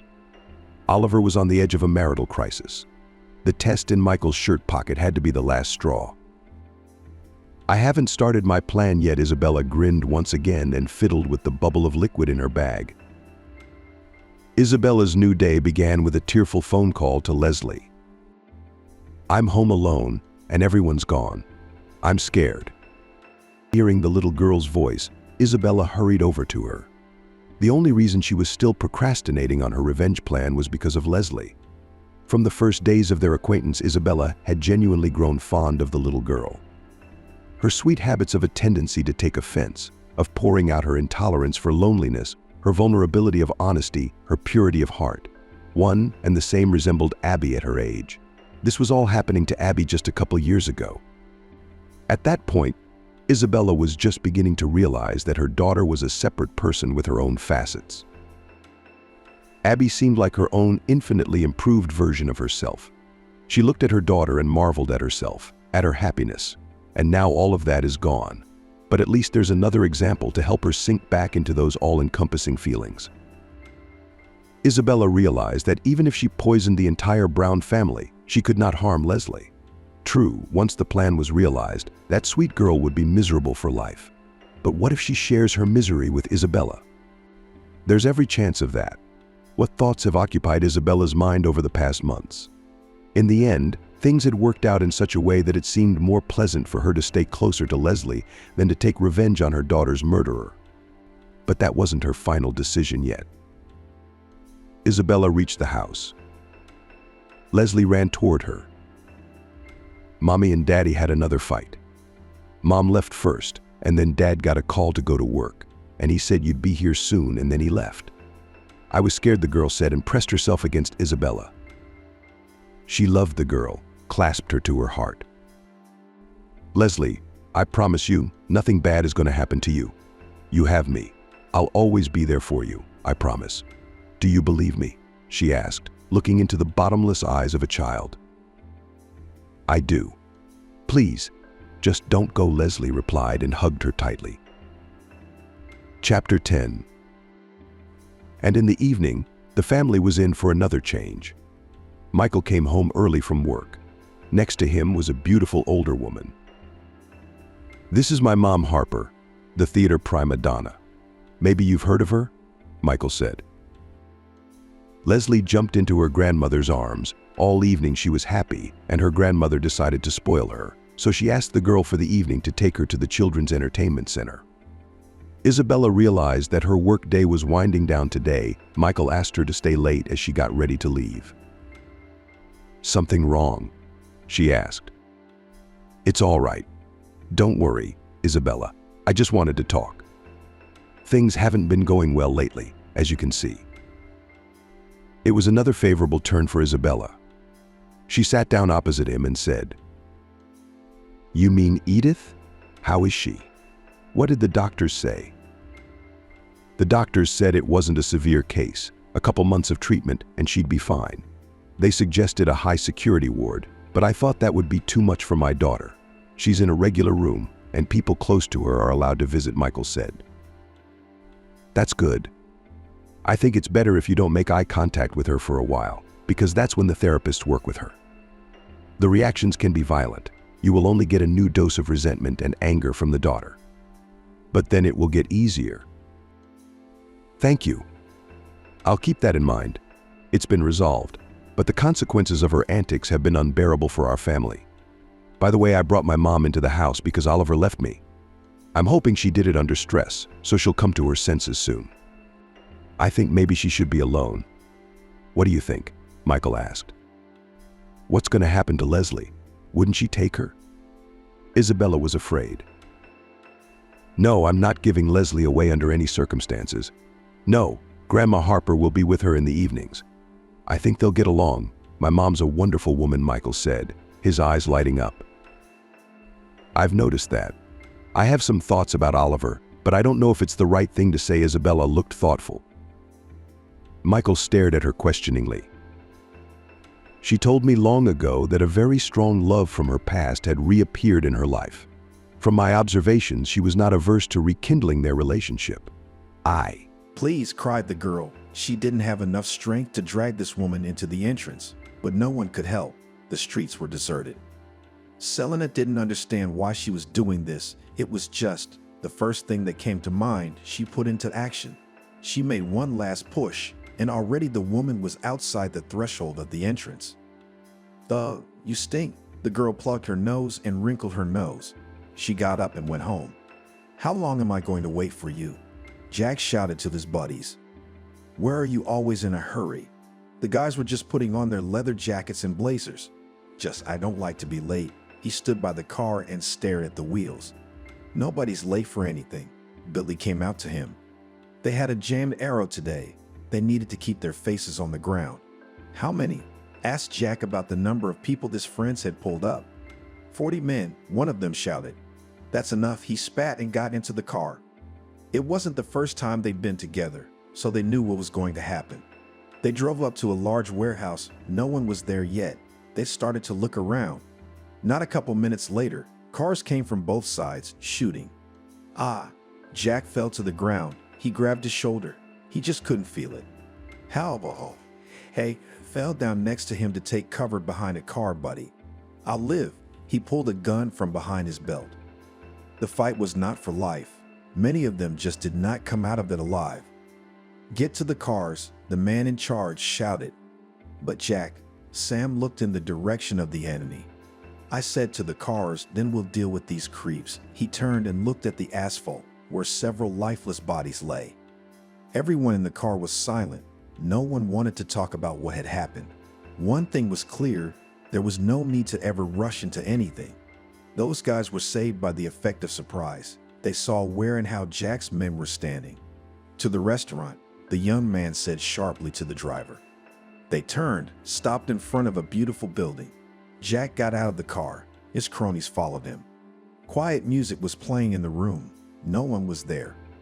"Waiter," Jack called irritably, because there was no one in the room at all. Now, a woman's voice was heard. And now she came out from around the corner. The young man fixed his eyes on her. A tall girl with a chiseled figure. Short black hair, snow-white skin, red lips, and a short skirt made her irresistible. "Mine," Jack turned to his companions. "What do you want?" The girl approached and began to smile. "You." The young man grabbed her by the waist and pulled her closer to him. "What are you doing?" "I'll call the guards." She was afraid. "Don't worry, I won't hurt you." He sat her down next to him. "I can't sit here," she looked back. "With me, everything is allowed." He looked at her and admired her. They ordered. When everything was on the table, Jack poured in shots to memorialize those who didn't come back with them tonight. "Beauty, do you have a name?" The waitress sat with them as they did so.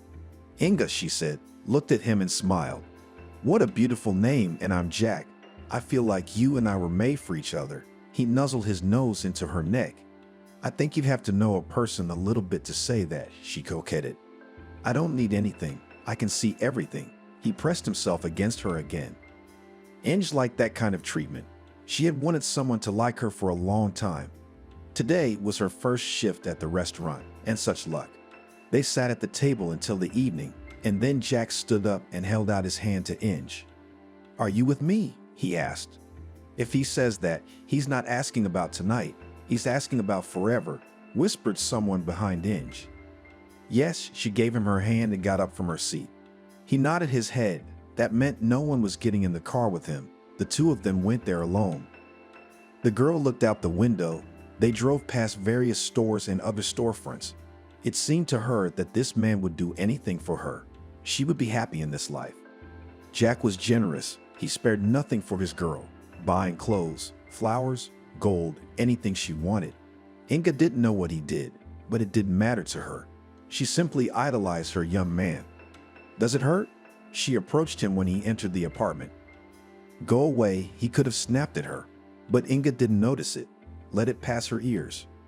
"Jack, let me blow on it," she said at him affectionately. "Inga, there's nothing there." He wrinkled his nose as he moved his hand. "Why are you doing all this? What if they kill you?" That was what the girl feared more than anything. "Spit," he glared at her until she did. "I'll go." She went to the kitchen. "Bring something to drink," he asked in a loud voice. Right now, Inga was happy to do anything for him. "And let's get married." He took her in his arms. They had been together for almost 6 months. Sure, she kissed him on the nose. "Then I'm telling the guys to make sure it's all good." He set her on the floor, slapped his palm on her butt, and stared after her. "What are you doing?" She turned around and made big eyes. To buy a wedding dress back then, you had to have quite a few connections or try really hard, but Jack had both. He made a couple of calls. And the next day, Inga was trying on a white dress. "So it's big for you," sat next to her friend Oksana. She thought it would be just "Are you stupid? It can be sewn, but no one else has it. Only me," she shouted at her friend. "And don't yell at me." The girl got up, came to Inga, and started to pull the fabric. "Yes, this will be just right." They looked in the mirror. Jack was getting ready too. He bought a suit. He really didn't want to wear a tie. "I feel like I'm going to put all this on, and then you'll put me in a coffin," he said. "What are you talking about?" said his witness and best friend Billy. "All right, help me." The groom stood in front of him to tie his tie. "What's there to do?" The guy was twirling 2 ribbons in his hands. "Oh, all right." Jack pulled it all off. "Who made up that I have to wear a tie?" "That's right," supported his friend. They were ready. The cars were decorated too. Now all that was left was to pick up the bride and drive to the registry office. The groom could not embarrass himself in front of his friends and the rest of the gang, so the best restaurant in town was ordered. The wedding party sang and sang until the morning, and the next day the guests who urgently wanted okroshka and brine. "Well, wife, now I need an hair," kissed her in the evening young man. "There will be for you an hair and heiress." Inga laughed rinningly. "Well, I'm on business." He went out and slammed the door. Not even 3 months later, as the girl realized that she was expecting a child, and she informed her husband about it. "See, you can have it anytime you want." He was drunk. "Were you with the girls?" She pulled a hair off his jacket. "Look, don't start, huh?" He turned to her. "What do you mean, no start?" She moved closer to him. "If you want to have everything, and you were nothing for it, do not start," advised the husband to his wife. It was the first time Inga had seen him like this. She backed away, thinking it was better for her to stay away. "You my wife, I will always come back here. And women are women." He went to his room. Such a turn, Inga did not consider such a turn in her fate. She didn't know what her husband was doing, but she knew that he had a lot of money, an apartment, and more than several cars. "How are you?" Jack asked her at breakfast. It could have been better. She didn't look up at him. "Oh, are we offended?" He pulled his chair closer to her. "Don't be." She took his hand off her knee. "Okay." He stood up and walked away again. The girl looked out the window at him walking to his car. The pregnancy and delivery had been easy. Jack, as always, had put his wife in the best hospital there was at the time. "Well, hello, son." Jack greeted his wife and child from the maternity hospital. Inga saw that a lot of people had arrived. They were all family friends. "Thank you." She kissed her spouse as he handed her a bouquet of flowers. They arrived home, where in one of the rooms stood an assembled crib, a table, and a small dresser. The mother immediately put the baby down and began to make everything to make them comfortable here. "What are you doing?" Jack entered the room. "Like, a place for me and my son." She stopped and looked at him. "There is no me and my son. There is us and my son. This is his room and he will be here alone." The man put the point. Inga was upset about this, but she realized that it was better not to argue with her husband. She spent her days in her son's room, and at night she went to her husband's room. "Jack, I think I'm expecting a baby again," she whispered to him one evening. Arnold wasn't even 2 years old at the time. "I'm just glad of that." He kissed her neck. Times had come to a point where it was very hard for ordinary people to live, and the Brawls got kind of pissed off. They started opening different firms, buying up everything, and the guns got tougher. "Don't leave the house today," Jack warned his wife. "Where are you going?" She grabbed his arm. "And I have to." He opened the door and left. Inga was very worried about her spouse. Over the past 2 months, they had already buried 4 friends. It was time to give birth. It was not scary, but exciting. Everything went exactly the same as the first time. Now the couple had a daughter, Julia. Billy came to meet Inga from the hospital. "Why not, Jack?" The girl's eyes were very big. She was afraid to hear the worst thing in her life. "Because he's being shepherded," looked Billy in the rearview mirror. "I see." Inga leaned back in her seat and exhaled. They arrived home. Her husband was there. He greeted his wife and daughter, kissed her, and gave her flowers. "I need you." Jack approached Inga a couple months after Julia showed up. Yes, she was always ready. "Let's go. I asked a woman, she'll watch the kids." He pulled her. "Where to?" The woman didn't understand. Soon you'll understand everything. They left the apartment, went downstairs, got into the car. We are now going to go sign the documents. Do not ask unnecessary questions, he warned her. I understand. She never asked anything unnecessary. When all matters were settled, Jack locked himself in his office and did not come out for a long time. Inga went to the phone, made sure no one was listening, and dialed Billy's number. Hello, she whispered. What? Does Jack know you're calling? He immediately asked a question. No. Tell him what's coming up. She realized long ago. Tomorrow there will be a big shoot. Probably no one will come back. After these words, he immediately hung up. Inga cried how she was alone with two small children in such a cruel world. It was unbearable to sit and just watch your husband prepare to die. Talk to me, she asked him. Not now. He turned away to avoid looking her in the eye. When tomorrow, she stared at him. What do you know? He guessed. Practically nothing. It's very serious, she sniffed. That's all. You don't need to know more. He still didn't turn to her. And he left. No kiss, no hug. Inge was offended. At home, the man did not return. The wife did not know what to do. She did not sleep, went from room to room. In the morning, when she lay down for a while, the doorbell rang. Inga jumped out of her seat like a stunned person and ran to open the door. A stranger stood outside the door. Inga, he looked at her. Yes, and who are you? Her legs became cotton. She realized that she was about to faint. Alexander, he made a gesture to show that he wanted to enter the apartment. Yes, of course, she let him pass her by. Yesterday, you probably know, there was a massacre at the abandoned factory. Only he and Billy survived from Jack's crew. But Sirioba's injuries are very serious. He's in the hospital, and Jack was taken. The young man lowered his head. How taken? Inga shrieked and started to get nervous.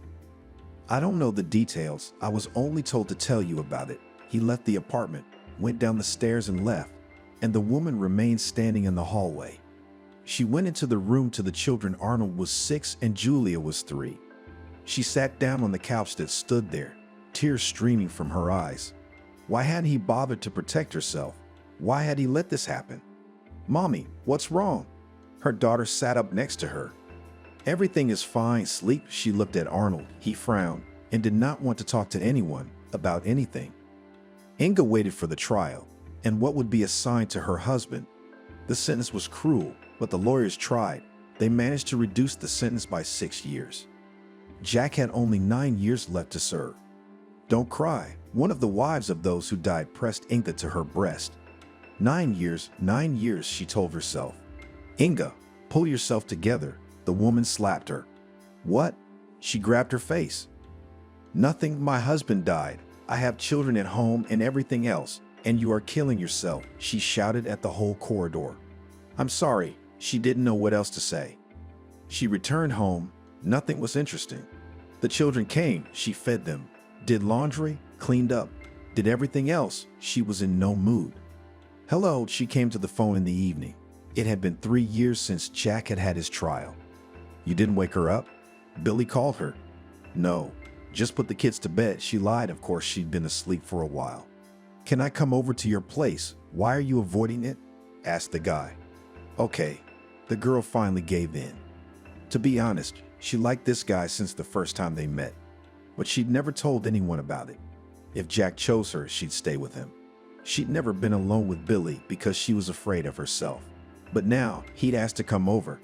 Hi, he stood on the doorstep with flowers. Why? She looked at the bouquet. Why, you're a woman, and you like flowers. He was talking nonsense. Come in. She took the bouquet and put it in a vase. How are you here? The young man came into the room. As you can see, she waved her hands. Until now, Inga had saved on everything, lived on the money that was still from Jack, and his friends helped whoever they could. Yes, not much. He listened to Inga's story. What did you want? She wanted him to leave. Just to meet, to talk, to see you. He came closer to her. Billy, you're his best friend. She looked into his eyes. And what should best friends do? The right thing to do, the right thing to support at any moment. He finished and pressed his lips to hers. The woman's body so missed the man's caresses, she sagged toward him. Billy picked her up in his arms and carried her to the couch. "Don't," she whispered, but she couldn't tear herself away from his lips. "You're so beautiful." He undid the buttons of her blouse. They kissed. Billy was so tender, and at some point Inga felt someone watching them. She turned her head toward the door. Arnold was standing there. "I hate you," he said, grabbed something off the table and threw it at the couple. "Son." She jumped up, but he'd already gone to his room. "Don't mind him. He's just a kid. He'll forget." Billy pulled her back. "What? Practically 10 years old, little, you name it." She didn't know what to do now. "Okay, if you want, I can say your daddy went and left your mommy and I'll help you with everything." He put on his jeans. "When is Jack coming out?" She stared unblinking at the man. "When it does, everyone will have forgotten everything by now," laughed Billy. Since he offered, Inga didn't refuse. The children and she would be provided for again. And she liked Billy. A week later, they moved in with Billy. "Where are you going?" the man asked her as she gathered in the hallway. "To Jack's." She looked puzzled. "To Jack's? Forget that name. You're my woman now," he said simply. Then he would realize everything at once. Inga was afraid. "Calm down. Everything will be all right. I'm near." He came to her and helped her take off her coat. Of course, Billy was very self-confident. Arnold grew up a mean boy. He hated his mother because she betrayed his father, and he felt even more anger toward her new suitor. "Why are you looking at me like that?" Billy asked him when they were all sitting at the table together. "Traitor, how could you? He trusted you with everything. You were his best friend," the boy said through gritted teeth. "You're too young to talk about such things." The man smiled back. "I'll grow up and kill you," the boy promised him. "All right," agreed Billy. And so they lived. Julia was a quiet girl. She never fully understood why her brother hated these people. She loved her mother, and she was neutral toward Billy. But their quiet life ended when Jack came back. He was no longer the kind uncle who loved his wife and children. His son had written to him long ago to tell him what had become of his wife. All these years he dreamed of looking his friend and his wife in the eye. "Well, weren't you waiting?" He was standing in the doorway when Billy opened it. "Jack, hi." He reached out his hands to him, but was immediately punched in the face. "What are you doing?" "I meant well." His friend looked at him. "Yeah, you did." He nodded and went inside the apartment. Inga was sitting in the room talking to her daughter. She saw Julia's eyes get big, turned around, flinched. "Jack, what are you doing here?" She knew this was going to be bad. "It's you. What are you doing here? Pack up quickly and let's go home," he yelled. "Where's Billy?" She was shaking. "Ha, show you him?" The man returned to the corridor. He took his former friend by the scruff of the neck and threw him into the room. Inga saw that between his legs were all bloody. "What have you done?" She was so frightened that she didn't even think about the children seeing all this. "The sooner you pull yourself together, the sooner I'll call an ambulance," he smirked. "That's it, we're ready. Call it in," she thought. She could come back for her things next time. "Whatever you say, darling." He went to the phone and dialed the right number. After that, together with the whole family, they went to the place where they used to live. "And how could you think of such a thing? To leave me, ha? And to whom? To Seryoga?" He could not calm down.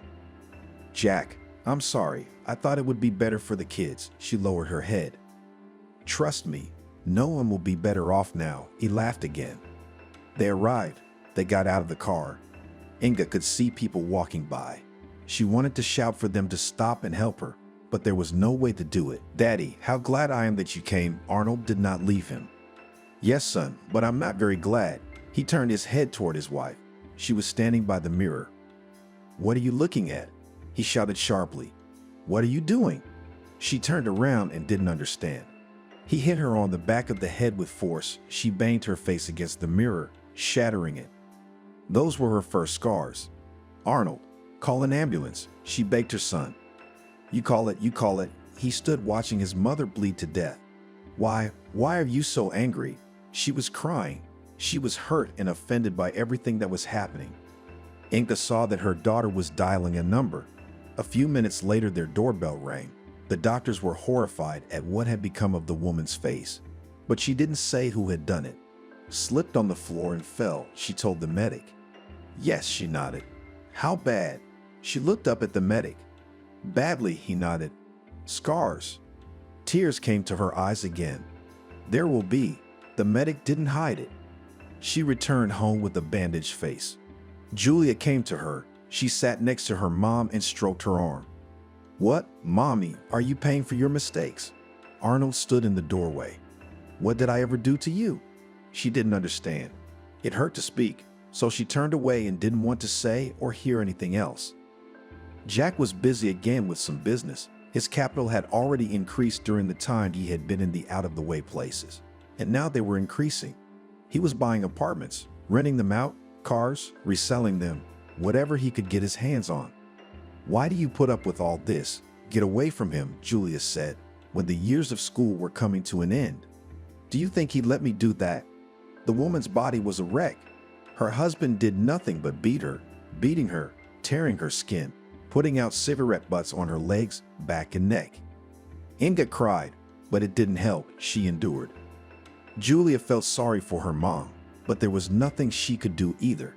The girl wanted so much to get out of this house quickly, not to see all these faces surrounding her again, except her mom, of course. "I wish you, daughter, never to experience such a thing." Her mother kissed Julia. "Don't come home unnecessarily." Julia hugged her mother. She didn't need anything from her father or anyone else. She had finished school.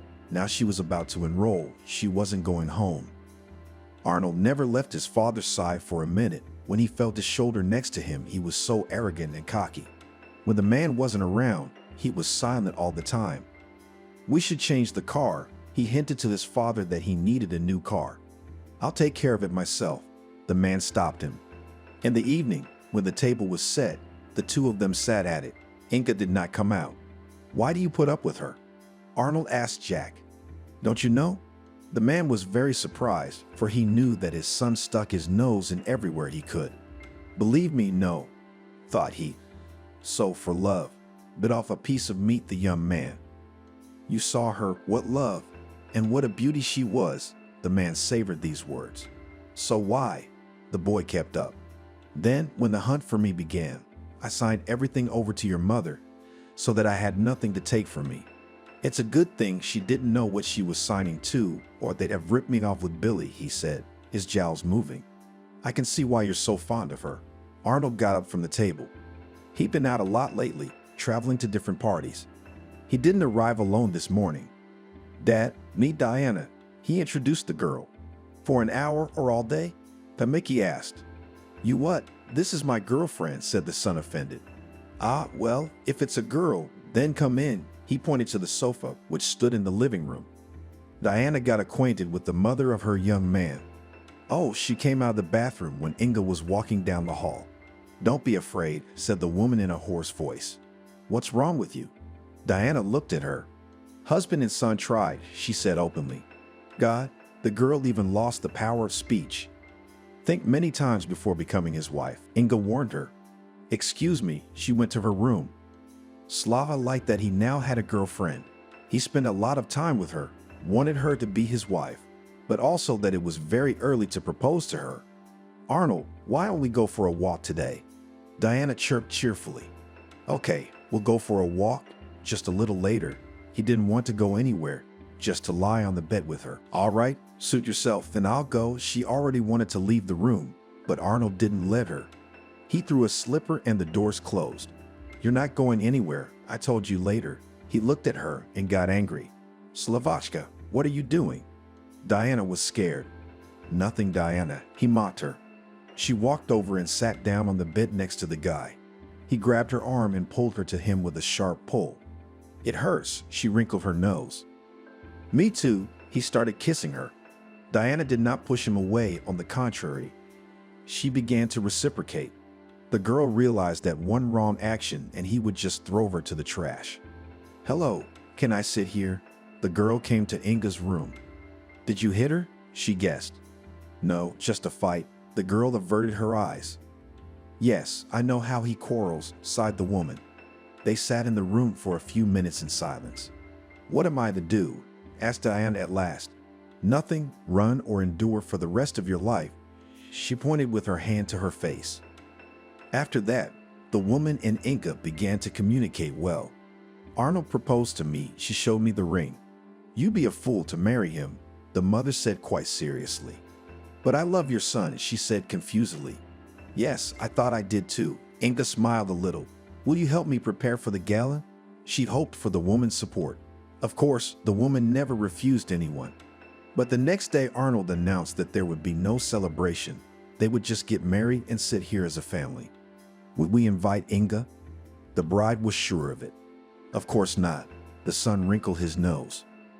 Good. Again, the girls swallowed everything. On the weekend, they went to the registry office. If Diana wore a beautiful dress and arranged her own hair, Arnold was in stretchy sweatpants and a t-shirt. Could you dress normally? She didn't understand. And so it will do. You love me not for money and not for clothes, he winked at her. What a fool you are. Why are you like your father? Your mother has suffered so much and you are there. Diana got angry. They signed. They were now husband and wife. They came home, as Arnold wanted. There was a huge table in the hall, bursting with hors d'oeuvres. Only Jack was there to greet them. Well, hello, children. He hugged the two at once. Let's eat already, sat down at the table the groom. And I have a present for you. The father left the room. He came back with a box, handed it to his son. It was the keys to a new car. Thank you, Dad. I've wanted it for so long. The young man rejoiced at the gift like a child.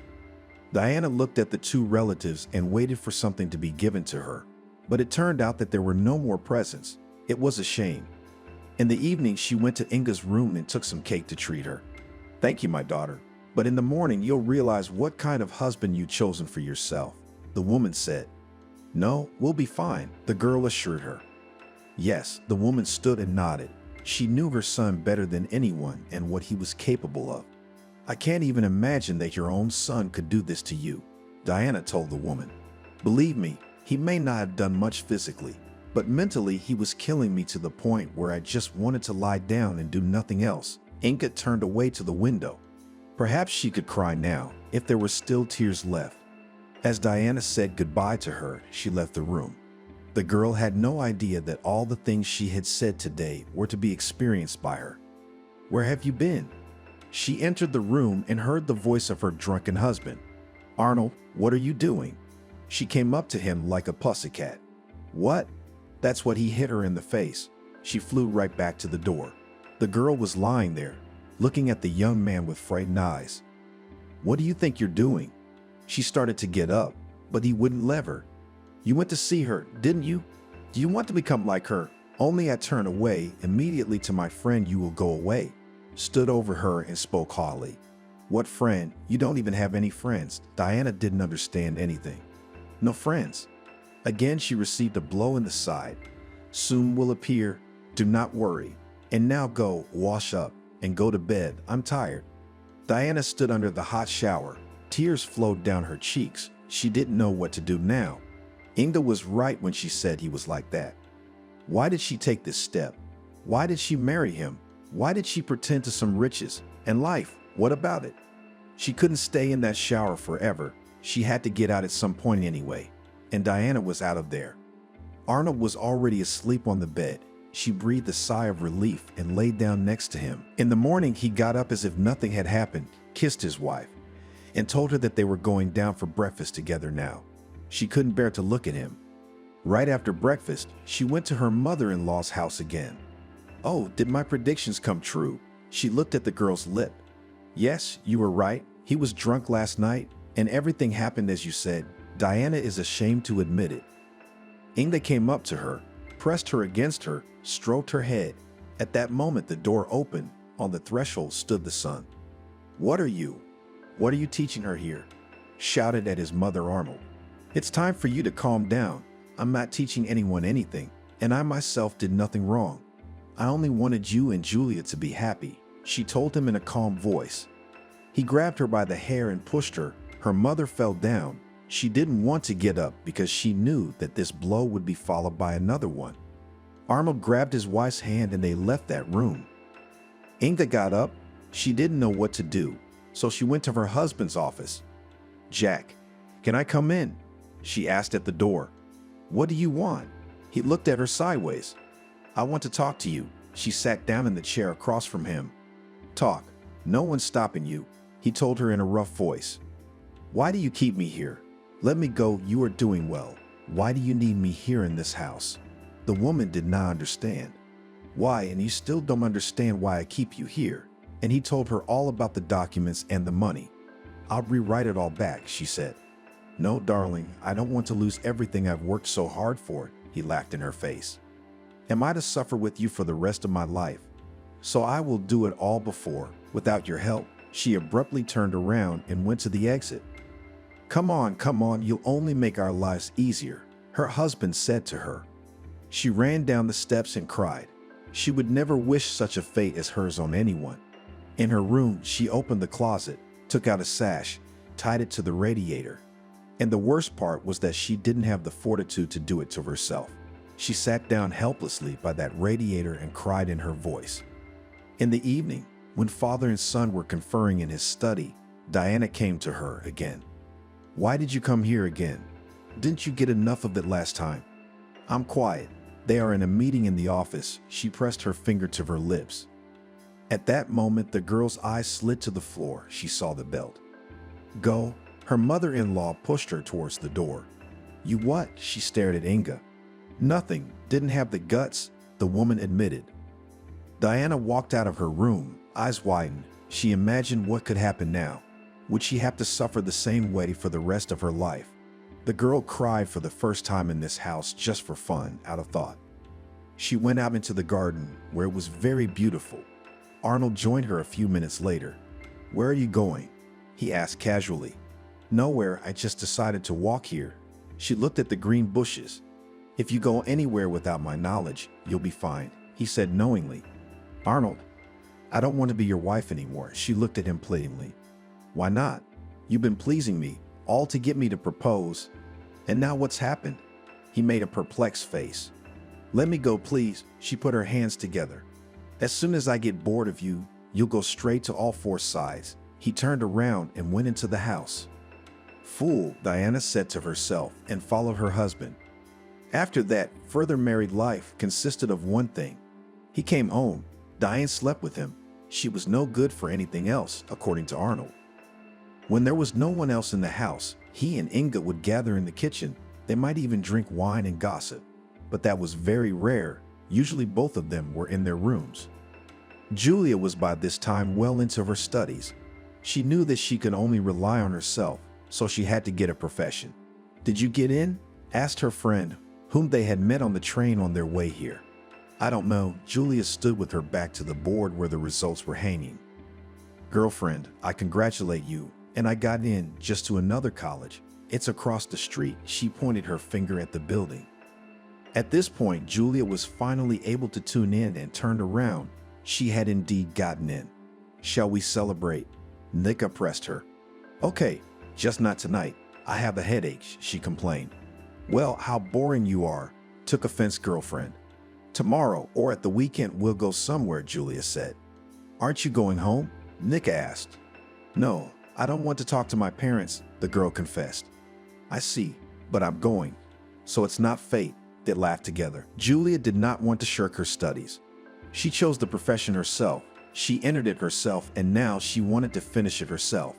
But sometimes fate gives surprises you don't expect. They had a celebration at the college, dedication to students. It was fun, a concert, and afterwards, a disco. Julia had so much fun that she forgot about the time. When she looked at her watch, it was past 11. She ran to the dorm. No, the stern janitor mothballed her from the window. Well pleased, the girl begged her. I won't let her in. The woman stepped away from the window and walked away. Julia looked around. It was dark and cold outside. She didn't know where to go. She wandered to the nearest 5-story building, at least in the entryway to keep warm. There she sat down on the steps and dozed off. Who are you? A guy came up. Nobody. The girl snapped at him. Well, nobody. What are you doing here? He sat down next to her. You could hear that he smelled of alcohol. Leave me alone. They didn't let me into the dorm, so I'm sitting here. She didn't want to talk. Let's go. He took her hand. Where to? She didn't want to go, so she started to pull away. Don't be afraid, silly. He looked at her and smiled. Julia followed him. She wasn't. At least she'll be warm. Here, I live alone. You can stay here. He led her into his apartment. "Thank you," she said quietly. The guy went to the kitchen, put the kettle on, went out into the corridor and watched her take off her shoes and jacket. "Let's go, I'll make tea," he called her. They walked through, sat down at the table. The young man made tea, put it in front of Julia. Carlo, he sat down opposite. Julia, she took a small sip of tea and burned herself. "So here's to introductions," he raised his cup. "Aha," she sat back and looked into hers. Carlo bedded the girl on the couch. She didn't want to sleep, a little afraid. But as soon as her head touched the pillow, she just passed out. "Wake up, sleepyhead. You'll sleep through everything." The guy woke her up in the morning. Yes, Julia jumped up. "Where is she? What's wrong with her?" "I had a lot of questions in my head." "Don't worry, you haven't been drinking," he laughed. "I have to go to school." She started packing the things she had taken off yesterday before going to bed. "Will you meet me today?" he asked as he walked her to the door. "I don't know." She looked up at him. At that moment, something clicked inside. Why hadn't she noticed yesterday that he was so handsome? "Well, I know where you live. I'll come get you." He opened the door for her. Julia came out. From that moment, the girl couldn't help thinking about Alexei. She waited for him, but he did not come. The next day, she also waited for him, but again, he was not there. "What's going on with you?" Sarah, her roommate, asked her. "I think I'm in love." She didn't want to tell anyone how she felt. "With whom?" She was surprised because Dashka was either at school or in the dormitory all day long. "Remember when I didn't sleep at home?" the neighbor looked. "Yes," she nodded. "So Julia told me everything." "You have to be so naive. It's good. At least nothing happened in the apartment." Shook her head neighbor. "You don't understand anything." The girl was offended. "Okay, but you understand a lot." She turned her back to the wall. A month passed and Carlo never showed up. Even though the houses were next to each other, Julia never saw him. "There came to you," went up to their room on duty. "Who?" surprised the girl. She knew that a friend from a neighboring college could come, but she said she would be busy. "Some guy," the girl smiled. Julia's heart beat faster in her chest. She put on her slippers and went out. "Hi." Carlo was standing there, flowers in his hands. "Hello." She walked up to him, looking around to make sure no one saw anything. It seemed to her that everyone knew that she had been waiting for him for so long, and he had come only now. "Why are you so pensive?" he asked her. "No, I'm fine." Julia smelled the flowers. "Will you come with me for a walk?" he asked her. "I don't know," she shrugged. "Come on, I'll tell you where I've been." He pulled her by the arm, just like that time in the entryway. "Okay, I need to change." She took her hand out of his and ran upstairs. "What, you're here?" the roommate asked. "And I'll ask you to be jealous in silence." Julia laughed and left the room. They walked through the streets of the city. Carlo chattered incessantly. "I'm sorry I didn't come. I was sent on a business trip, so I was there all this time." He turned to her, and now he was walking ahead of her. "Why are you telling me this?" "I don't care." She made an indifferent look. "Thought you were waiting." The guy saddened. "Come on." "Waited a couple days." She told him the secret. "Well, I'm here, and now I'm not going anywhere." Carlo was so happy, talking all the time, laughing. "Okay." They had been outside for hours. The girl was freezing. "Shall we go to my place?" he asked her as they walked towards the dorm. "Let's not tonight." She didn't want to rush things. "Okay, whatever you say." He led her to the door, and then the young people stood opposite each other for a long time. Julia was thinking, even waiting for him to kiss her, and Carlo was in thought. He certainly wanted that kiss, but he was afraid to scare her off. They just said goodbye. The heart in the girl's chest was pounding, even pounding. She thought everyone could hear it. She had finally and irrevocably fallen in love with him. Now Carlo came for her every evening. They either went for a walk or went to his place. "Why don't you want to move? It's better in an apartment than in a dormitory." Every time he asked. "You know, I'm used to it." She was telling the truth. "Okay, I'll wait." He was stubborn. "So wait," she said, like a queen. But after New Year's Eve, the girl agreed and they started living together. "How happy I am, you can't even imagine." The guy woke up every morning. "Enough for me to talk about it. I'm happy too." She told him and kissed him after that. With her parents, Julia never communicated. She didn't think she needed to. She felt sorry for her mom. She thought she was going to get on her feet and take her in. Why are you so sad? Carlo had seen her like that a lot. No, you just thought she was looking away so he wouldn't see her tears. Well, that's your business. I won't interfere. After saying that, he climbed out from under the blanket and went to the kitchen. Julia looked at her lover and could not understand how such a chance meeting could bring her to such a wonderful man. You don't know anything about him, her friend told her. So what? I can see the man, Julia countered. Okay, that's your business. The girl dismissed her. From that moment on, Julia stopped talking to everyone from her past circle. She gave all of herself to Carlo. Why don't you ever talk about your parents? Carlo asked her once. I don't want to. I'm not doing well there. She didn't want to deceive him. Okay, I'm not bothering you. He kissed her. One day, Julia went to the store. On the way, she met a classmate. They walked together, talking about something on the way. Carlo came home at that moment, knew where his girlfriend went out to meet her and saw this picture. Who was that? He asked her at home. An acquaintance we studied together. She was sorting out bags. And why she did not pay attention to this situation, Julia still does not know. In the summer, after the first course, the young man proposed to his beloved. She, of course, agreed. What kind of wedding do you want? He asked her a week after the proposal. None, she laughed. What do you mean? You're turning me down. You could see the guy was angry. I just don't want it. She was honest with him. Oh, you scared him, he exhaled. They filed the application. Julia was very worried that she couldn't tell her mom about it, but she thought she would definitely visit her sometime. After the marriage, the young people didn't go anywhere. They just went on with their lives. We're so boring, Julia said to Carlo. What do you miss? He asked. I don't know, she sat on the couch and shrugged. If you want, you can go out, he suggested. Well, she was going to ask him about it, but she didn't have the guts. The girls had been asking her to go out for a long time, and this weekend she promised them she would. That day she came home from school and started to get dressed up. In this skirt you will not go anywhere, stood in the doorway of the room husband.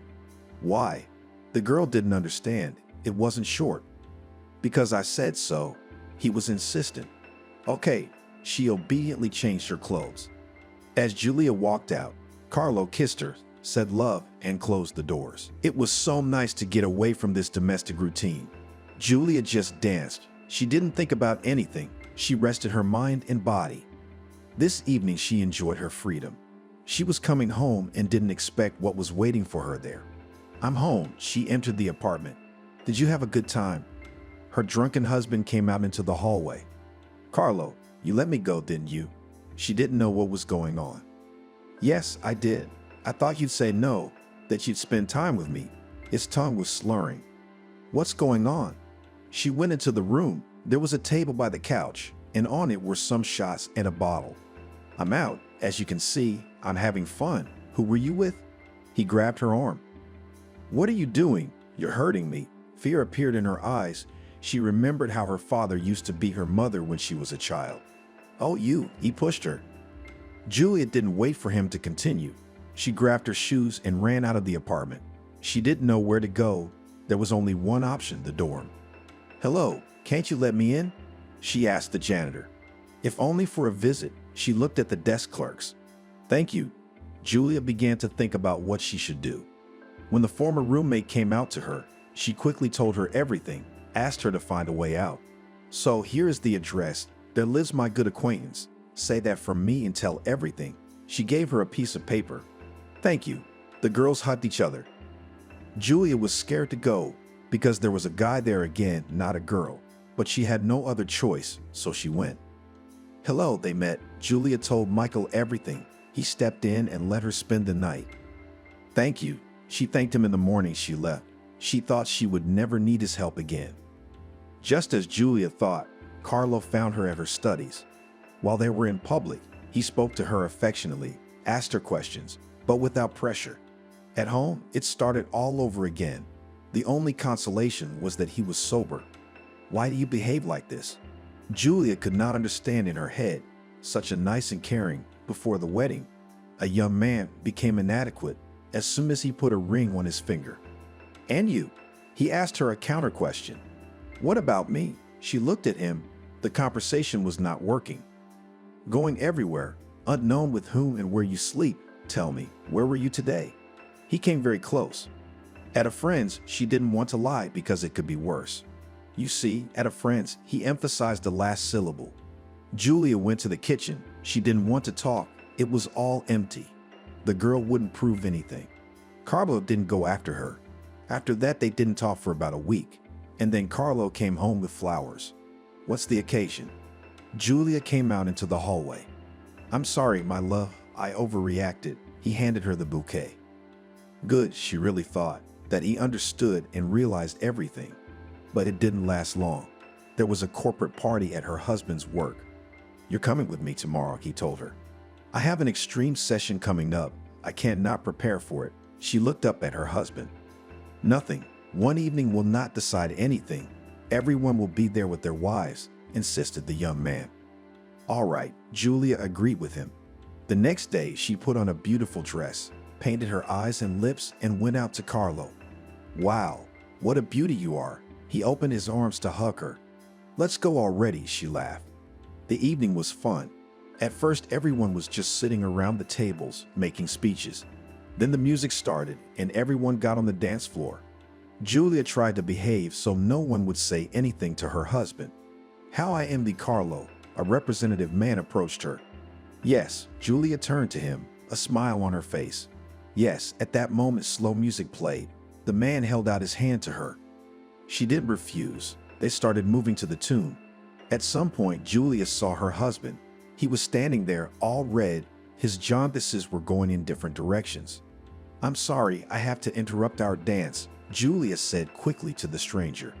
What a pity, he saw her off with his eyes. What do you think you're doing? Boiled Carlo. He was pretty drunk again. Beloved, calm down. She was afraid that the scandal would start right here. Let's go home. They walked towards the exit. The man who had just danced with Julia caught up with them. Sorry, you left it. He held out the hairpin to her. Thank you, she smiled. At this point, the young man couldn't take it anymore. He swung around and punched the man in the jaw with all his might. The man went flying, and for some reason, the image of Billy, whom her father had dragged into the room in bloody pants, came to Julia's mind. He yelled when he saw Julia running away from him. He caught up with her, waited for a cab to pull up, put her in the car, and they drove home. As always, Carlo was silent in front of anyone, but at home, he was on the loose. Stop. She yelled at the whole house, but no one could hear her. What's wrong with you? In the morning, Carlo went into the kitchen to get a drink of water. Julia was lying on the couch. When he didn't hear an answer, he walked over. He pulled the blanket open and recoiled, sat down next to her, grabbed his head. Julia lay there, her face resembling a bloody mess. What have I done? Carlo went to the phone and called an ambulance. Thank God the girl was alive. They put her in the hospital. As soon as Julia felt a little better, could see and walk, without asking anyone, the girl just ran out of there. She drove home to her parents' house, thinking that if Carlo was there looking for her, her father would still intercede. Whatever their relationship, she's his daughter. Hey, she came in the house. What happened to your face? Her brother asked her from the door. Nothing. She walked up the steps to her mom's house. Julia rushed to her Inga. She first hugged and then pulled her daughter aside to look. It can't be, she cried. Maybe, apparently it's fate, she cried. Everything will be all right. Ask your father for help. He won't refuse, the mother advised. The father, when his daughter turned to him, thought of nothing better than to send her out of the country. First, they formalized their divorce, and then Julia flew abroad for a few months. As expected, Carlo arrived. It was unclear why he procrastinated so long. Inga assumed he simply hadn't visited his wife in the hospital. Where's my wife? He burst into the house and was immediately punched in the face. This is my house, and only I can raise my voice here. Jack came out to him. Where's Julia? Carlo clamped his nose. That's something you'll never know, said the man sternly. What are you keeping a guest on the doorstep? Came out to them. Arnold, come in. They all sat together in the house. In Carlo's hands was a glass with something strong. Tell me, what happened? Julia's brother said. Carlo began to mutter to himself that he was jealous and drunk. He couldn't help himself. And the last time I broke the CEO's face, I got fired, and I couldn't get over it. He looked up at them. Yeah, the story. Jack looked at him. He didn't know what to do. Okay, Julia's not home. Here's my card. Come on, buddy. Go home. Call me if you need anything. Arnold escorted him out of the house. Carlo drove home. He had new friends now. Inga continued her existence in the house with her husband, son, and daughter-in-law. They were communicating with the girl already openly. Jack and Arnold let the situation go. Mom, I'm pregnant. Diane came to her room one day. Don't tell him. Have an abortion, the woman begged her. What are you talking about? I want this baby. Her daughter-in-law's eyes bulged. You wanted to marry Arnold too. The woman shook her head again. No, I'll give him a son, and he will calm down. The girl stood her ground. As you know, Inge didn't care anymore. She was waiting for her husband to hit her someday so that she wouldn't wake up. Diana sat in her room. She wanted to share her joy with everyone. She decided to call an old friend. Hello, Natalie, she said into the phone. Diana, where have you been? She was surprised to hear from her. I got married and now I'm expecting a baby, she bragged. How do you feel about us coming to visit you? Asked her friend. I don't even know, she glanced at the door. I don't want to hear anything. We'll come to your place tonight. You can meet your husband, Natalie said. Arnold, we're having friends over tonight, she said quietly to her husband. What friends do we have? He was very surprised. Mine from school. She thought he wouldn't mind. She had to socialize with someone. Look at me. He gave her a look that sent shivers down her spine. Diana was glad he didn't forbid it. She got ready for the evening. Jack was frowning. Something had been weighing on him lately. What's the party? He asked. We have friends coming, she said cheerfully, and yes, you'll be a grandfather soon. After these words, she thought that the man would somehow be happy, but he just looked at her and passed by. What did you just say? Arnold was coming down the stairs. Yes, you're going to be a dad. I wanted to surprise you. She expected her husband to hug or kiss her, but he, like his father, didn't react in any way. The friends arrived in the evening. When Diana saw that there were young men among them, she thought her husband would not be very happy. Wow, what a house you have. Natalie walked everywhere. Inga came down the hall. No one had warned her that there would be guests, so she was immediately embarrassed. Who's that?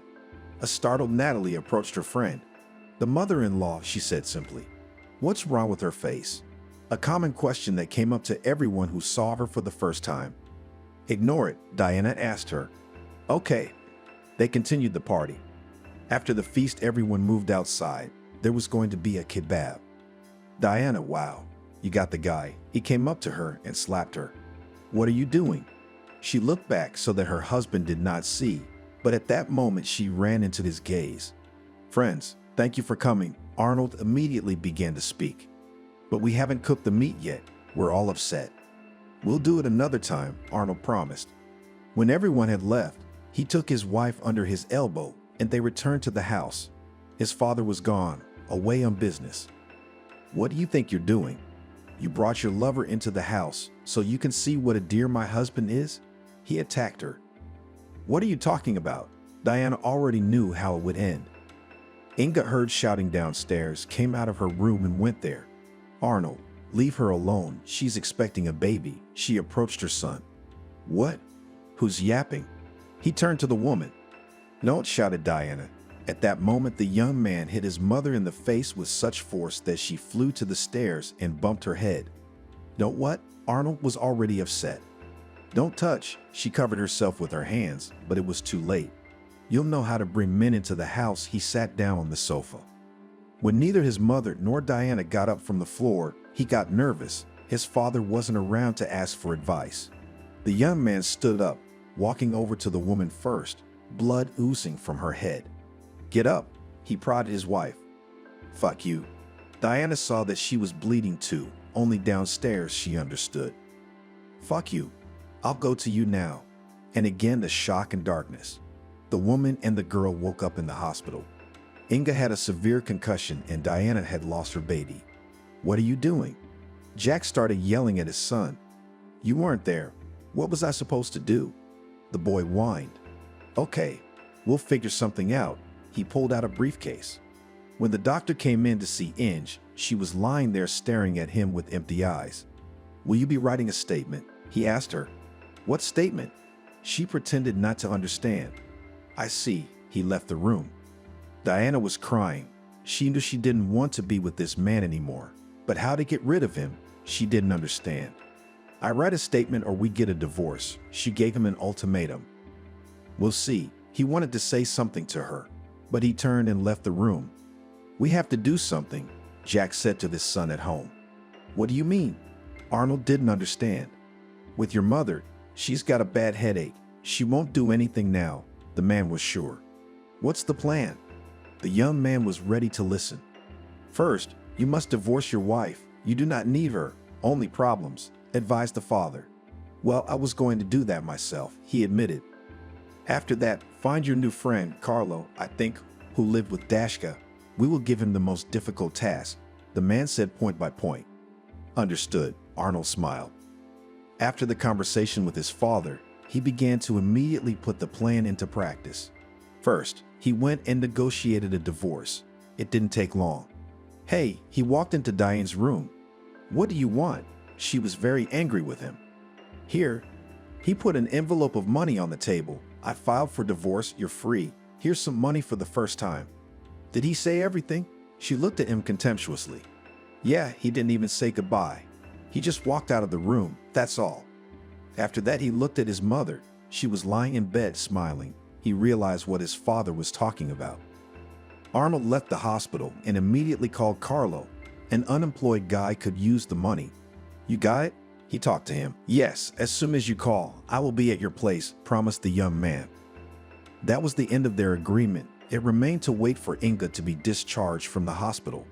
They didn't have to wait long. Not even 2 weeks later, she was already home. "Hi," Jack said hello to her. She just walked past him, humming something to herself. "Crazy," Arnold said it after her. "Shut up," his father put his finger to his lips. In the evening, Carlo arrived. "Now listen carefully," Jack began to say. "Now you go to your ex-mother-in-law. Tell her you want to talk. As if you feel bad after the divorce with Dashka. Cry, bring tea. Beforehand, dissolve this in hot liquid. No one will ever figure it out." After his words, Jack gave Carlo a capsule with a clear liquid. "Do I have to kill her?" The boy was frightened. "Think about it." Arnold showed him a thick envelope with money. "And why do you need it?" Did not understand the young man. "After her death, we will receive the inheritance," said Jack. "I see." Carlo understood everything now.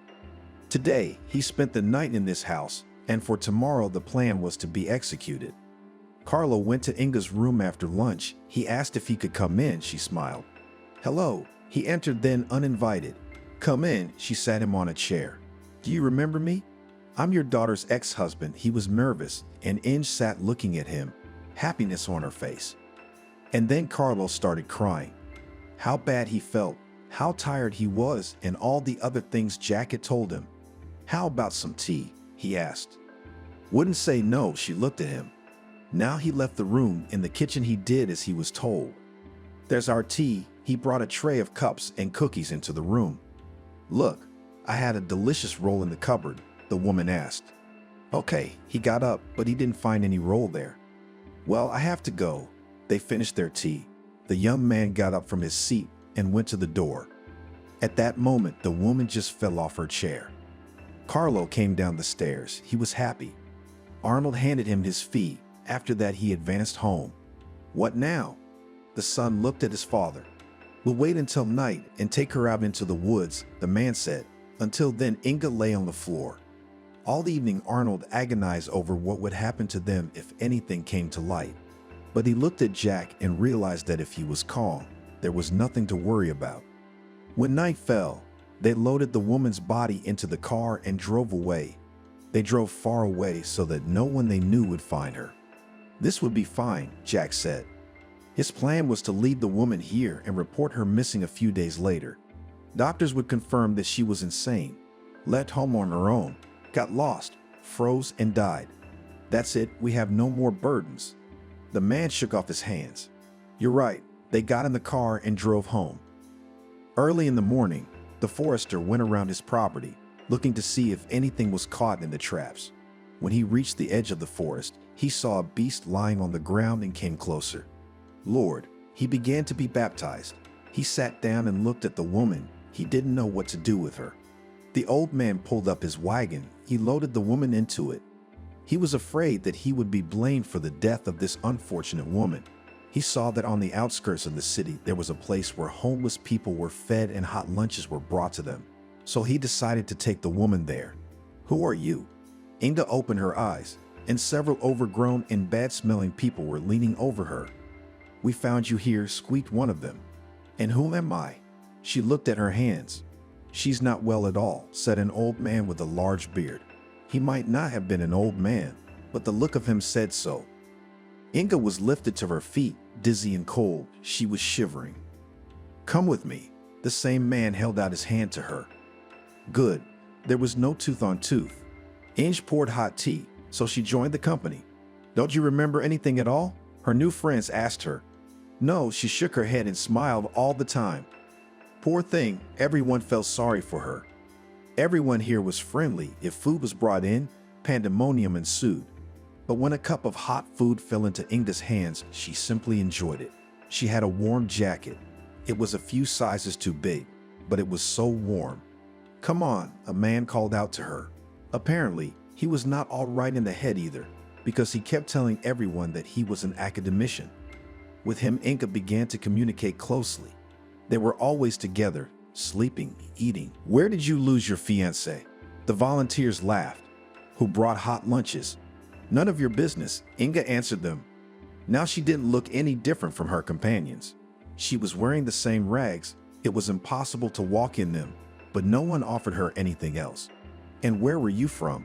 Sometimes Inga asked the boys, who were so kind as to pour tea and offer bread. From the city, they didn't want to talk to her.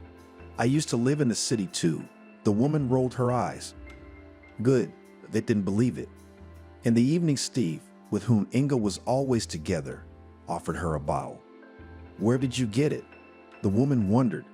It's not there anymore. He squinted slyly and took a sip. Come on, Inga wanted to warm up. It was winter ahead. It was getting colder. After a short conversation, Steve suggested that Inga leave this company and live alone. Don't tell me you're taking me to your academic apartment, laughed the woman. Look at Hugh. What kind of academic would look at Hugh? He showed his toothless mouth as he smiled. But still, they made it. Moved closer to the city. Here you could beg by the subway and beg around caves. Well, aren't you sorry? Steve looked at his companion.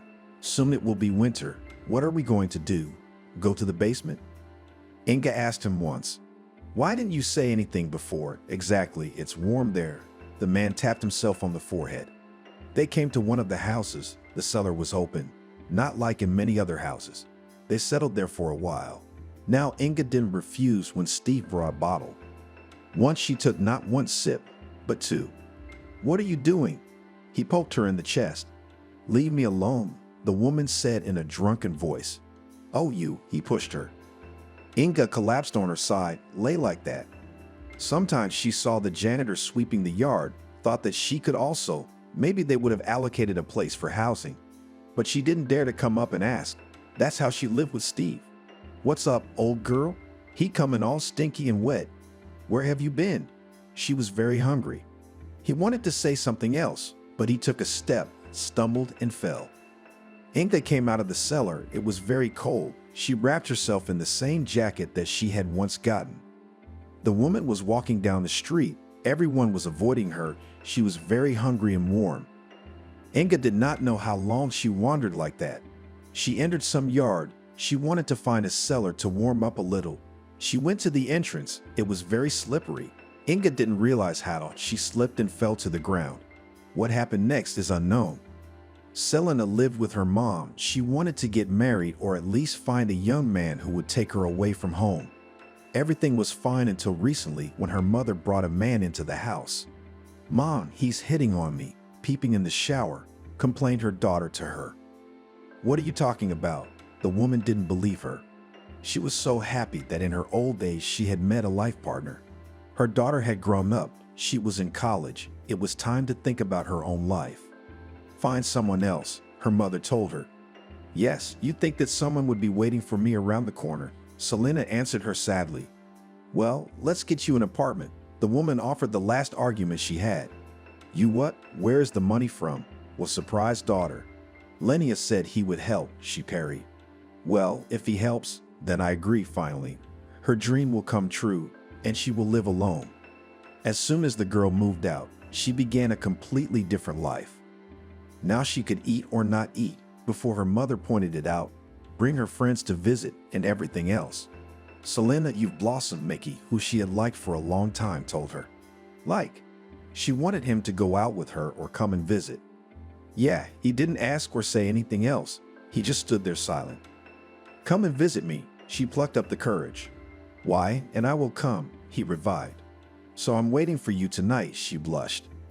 At home, Selena cooked unpretentious dishes, expecting that the guy would come hungry, because students are all like that, and so he did. Hi, he stood there glowing like a new dollar. Come in, she greeted him cordially. The young people went to the kitchen. There the girl immediately began to put dishes on a plate. After that, they moved to the room. Wow, you have parents? Kata rented? He looked around. Yes, the mother did not want me to disturb her, did not want to talk about it, girl. I see, he turned to her. Why didn't you notice me before? She asked him bluntly. Did you see what you were wearing? I did, but in a different way, he laughed. Fool, she turned away. Do not be offended. I understand that you live with your mother. Most likely, it is her merit. He stopped laughing and put his hand on the back of the sofa so that a little touched the girl. Okay, let's watch a movie. I made beer and chips. She got up, went to the fridge and brought everything to the table. The evening was very heartwarming. Selena realized that she liked him for a reason. He was exactly what she needed in her life. The next day, Mickey was again at the girl's house. I missed him. She met him in a funny homemade suit. And me, he handed her a teddy bear. Why did you spend the money? Already probably not enough. She hugged him. At that moment, the guy pulled her against him. She looked up, and at that moment, Mickey started kissing her. From that day on, the lovers never parted again. Are you going to school? She asked him. No, I don't want to. He stretched his hands to her, and when they made contact, the girl found herself in bed with the guy. And they weren't going anywhere together today. We can't do this. We're in our final year. We have to get our diplomas at any cost, Selena said. Nothing is going to happen over one day. Mickey kissed her. It felt so good, so warm in his arms. She watched and couldn't believe they were really together. Why don't we go visit your mom? Mickey suggested it. Are you ready to propose? She was happy. Why not? Not yet, though. He wasn't looking her in the eye. What's the matter? The girl didn't understand. No, just he spread his hands. Selena didn't want to take Mickey's mom to visit unannounced. She'd called, said they were coming over. Her mother had gotten excited. Then the girl let Mickey know about it. How exciting they were going. I don't see what the big deal is, she shrugged. Hello. They entered the house where the girl's mother lived. Hurry, things would soon get cold. The mother was waiting for them. Richard was already sitting at the table. He was smiling. Well, what, daughter, are you going to get married? Her mother asked her. Wait, we haven't finished our studies yet. Selena made a serious face. It's okay. You'll get your diplomas, get a job, and then you'll start renting an apartment yourself, and you'll get married, the woman reasoned. To be honest, Selena didn't expect anything else from her. She looked sadly at the woman who had loved her as a child, strictly brought her up in her youth, and now what? That Richard had come along and everything had gone to shit. We should probably go. The girl stood up. She looked at Mickey. Where to? We haven't tried anything yet. You could see that the guy was getting into the confidence of his future mother-in-law. There, you see, the guy says smart things, got the mother on his side. Good. Sat back down Selena. After that, it was only Mickey who talked at the table. He talked about his academic success and everything else. In the evening, they finally left the apartment. Why did you want to go and visit them? Selena wondered. Just to get acquainted. It seemed like he was really telling the truth. Well, they came home. There was no mood to talk about anything. As time went on, school continued. Things with Mickey became monotonous. Before they were always going out having fun, but now they were just sitting at home. "Mickey, we used to have fun together at home," she told him. "What's different now?" He didn't understand. That was it. She couldn't help herself. That evening, the guy got up and left. Selena cried, tried to call him, but he didn't answer. What was going on in her life? Why was she like this? She'd gone from being a kind, helpful girl to some kind of freak. She thought it over, and the next day, while studying, Selena approached Mickey. "I'm sorry," I snapped. "It's all come up, Mom, the house parties." She stood in front of him guilty. "Come here, I'm sorry too." He hugged her. From that moment on, they had a different relationship. By graduation, the guy proposed to Selena. He became something else altogether. He'd go out at night, come back late. Selena felt sorry for him, thought he was depressed. Congratulations, she kissed her husband-to-be, both holding diplomas. And he was happy. A very different happy life was beginning, Selena thought. But it turned out that this happiness was only her own idea. "When are we going to apply?" she asked Mickey. "I don't know. You want to do it tomorrow," he shrugged. Selena looked at him. He was always sad. Nothing was working out for him, or he didn't want to do anything. She found a job quickly. The pay was good. The staff was normal. "That's it. There is nowhere to pull. Let's go to the registry office." One evening, she said to him. "Come on," he followed her like a dog. "Mickey, I can't take it anymore. Tell me what's going on." She couldn't understand it. "It's okay." That's all he answered her. "I can see something's happened to you." Selena stopped in the middle of the street. She didn't go anywhere that day. "Mashka, hi, can I come over?" she called her friend. Of course, she agreed. That evening, Selena and Maria sat in her kitchen and drank wine. The girl told and told. She was crying. She couldn't stop. "What are you so killed? Sit down and talk." The friend was incomprehensible. "What is difficult about it?" "He doesn't talk to me, you know." Selena raised her tearful eyes. She got home late. Mickey was already asleep. The girl lay down next to her. Cats were scratching at her soul. That day started as usual, but how it would end, the girl could not even guess. "Selena, we need to talk to you," Mickey told her at breakfast this morning. "It's about time." She looked at him. "I'm leaving," he said. "What?" She even got up from her chair. "I have another." He lowered his eyes to the floor. "Mickey, don't lie to me. Tell me what's wrong with our relationship." She couldn't believe it. "The night you and I had our fight and I left, I met a girl at the bar. I don't know how it happened. We were drinking heavily. We went to her house. That's where it happened. After that, she started calling," I answered. He told it like he was being interrogated. "So, if you don't want to, you don't have to be with her, do you?" She couldn't understand what was happening. She was dizzy. "She's having my baby," he said at the end. "God, how could this happen?" Selena cried. Mickey was packing his things, and Selena was getting ready for work. She was walking down the street, and she didn't realize how just like that, in an instant, her happy life had been blown to pieces. At the office, she went up to her floor. Her co-worker friends were there, all friendly. They were acting strangely that day. "Selena, come in to see me," her boss called out to her. "Yeah, she came to see her. You see, there is a redundancy and I have to fire you because you are new. You have just arrived," said the boss.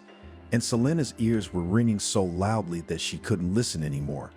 She gathered her things, which weren't much, and went home. It was cold outside, but she didn't feel it. When she approached her driveway, she saw a homeless woman lying in the snow. At first, the girl passed by. She didn't want to get involved. But when she entered the entrance, she stopped. "And it's me," she said out loud. "Today, I was thrown out on the street like that. First by a guy and then at work." She turned around, walked out of the entrance, and approached the poor guy. "Can you stand up?" She leaned over her. When the woman did not answer, she dragged her into the entranceway, which she managed with difficulty. The snow was easy, but then the hard part began. Selena was exhausted to the point of tears, but she did it. The woman was warm now. "I hope you are doing well." She got up and walked. She heard the woman moan. "Are you very sick?" said the girl, and took a few more steps. "Help," said the homeless woman to her. "And where did all this come from today?" She came back. "Can you get up?" Again she repeated her. She realized that she could not drag her to the floor. "Give me your hand." Inga couldn't open her eyes. Everything was spinning in front of her. Get up. Selena grabbed the railing so she had a foothold and gave her other hand to the woman. She somehow got up. Selena, overcoming her disgust, led the tramp to her home. I'll do a good deed. Maybe karma will get better, she said aloud. At home, she put the old woman on a chair and brought her some water. When the woman took off her shoes, the landlady plugged her nose. God, when was the last time you bathed? She asked rhetorically. Is there anything hot to eat? The woman asked. Now come in. The girl even liked the whole situation. Now she would come home, would be alone, crying, suffering, remembering, and so, at least some company and no time to think. Inga took off her jacket, which had grown attached to her, and followed the girl. Here, the soup, yesterday cooked, she said, and then thought that she probably ate worse, smiled. Inga ate the soup as if she had never tasted anything better in her life. Take your things off, I'll throw them away and find you something else, Selena asked, because when they got into the warmth, they started to smell so fragrant it made her eyes water. Wow. She saw the scars on the tramp's body. You've been through a lot. Don't mind her. Inga was standing in front of her completely naked. Who did that to you? Selena got up, went to the room, brought a robe, but did not give it back, but made the old woman go to wash herself. Why did you let me in? Inga asked the girl. I could steal something from you. Take it. She waved her hands. No, I don't need anything. Thanks for everything. Can I have my jacket back? She got up from the chair. No, I will not let you go anywhere. The landlady realized that today in this woman she found salvation from her suffering. You have a husband, children. How will they understand all this? Asked Inga. I have no one. At this point, all the pain came to her throat, and she burst into tears. Don't. Inga wanted to approach her, but she understood that she could be unpleasant to this young person. It was all right, and she began to pour out what had happened to her. Everyone's life is hard, Inga said. Yes, I would never have thought that this could happen to me, the girl sobbed one last time. It seemed that all the resentment that was there came out with those tears. Maybe I should go after all, Inga asked. No, stay. Live a little. Tell me your story. It will be easier. At some point in her head, a stray thought flashed through her mind. What if she just lacks a caring mom who could listen to her in the kitchen and feel sorry for her? Thank you. You're a very kind person, the woman said. Selena made her a bed on the floor and lay down on the bed herself. They did not speak again that evening. Both were exhausted. They went to bed. In the morning, Selena didn't need to be anywhere else. She got up and smelled the smell from the kitchen. What are you doing here? She walked in and saw the cheesecakes on the table. She took one, and though it was very hot, she took a bite. Eat. Don't hurry, said the woman gently. Who brought you here? Laughed the girl. I don't know, and you to me? Inga sat down opposite her. We didn't even get acquainted with you yesterday, the landlady said. My name is Inga, said the woman. And I'm Selena. Tell me what happened to you, she asked. It's a very long story, sighed the guest. I don't need to go anywhere. I'm in no hurry, I think you are too, laughed Selena. Okay, nodded the one. It started a long time ago. How long? Selena began to speculate in her mind. If she looks like that, then how many years has she been suffering? Not as long as you might think. Inga smiled softly. Okay, I'm listening, nodded her interlocutor. About 30 years ago, gave out the woman and looked at the girl's reaction. What, you were young then? So you are not so many years old. Why then? She shut her mouth with her hand. I met my future husband, she began to tell, and got to the point where he came back from prison. What, straight cut off? The girl looked with big eyes. I don't know, I didn't go into details. Only after that I had hell on earth. As soon as my husband and son did not mock me, she tilted her head. A stingy tear rolled from her eye. And how did you survive all this? The girl was silent. I don't know, I even tried to hang myself, but I didn't have the will, she said, asking him to let me go, but Jack kept me at home like a slave. And then it happened that my son attacked his wife. I interceded. He pushed me away, hit my head, ended up in the hospital. Terrible. Those were the only words Selena said. But for me, it was a step to salvation. When I woke up, I pretended like something was wrong and I didn't understand anything. I smiled all the time and did things I didn't understand. At home, they stopped taking me seriously. didn't pay attention to me, and I just needed it. She was getting angry with every word, so she was angry at the men in her family. I see, Spinall rubbed her hands. Yes, so they planned to get rid of me. They were discussing the plan. I wanted to come down at that moment. I heard it and froze. My ex-brother-in-law was going to poison me. I prepared myself. While he was in my room, I switched the capsule in his pocket for an ordinary sleeping pill. When I drank tea, of course, I fell down. They thought the deed was done. Inga stopped, drank tea, looked at Selena. And what next? She was already so engrossed that she was interested in everything else.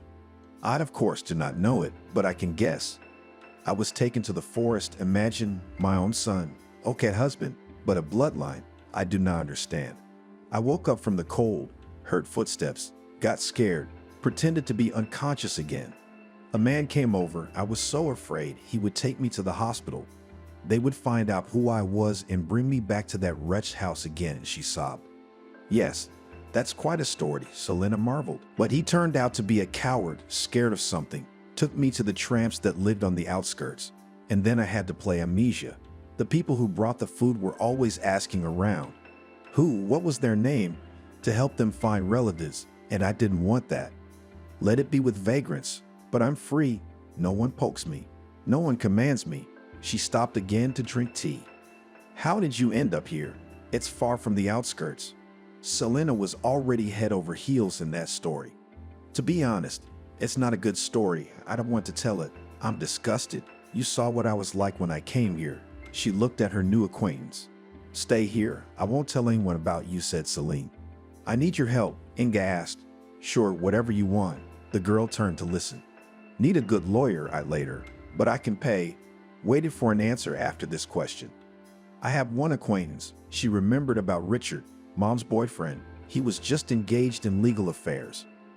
If you help me, you won't regret it, the woman said. All right, I'll try to talk him into it, the girl promised her. After that, everyone went about their business.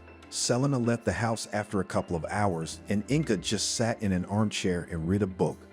She thought everything over. The main thing was to get help, because Jack could do a lot. He agrees. Selena came home. What did you tell him?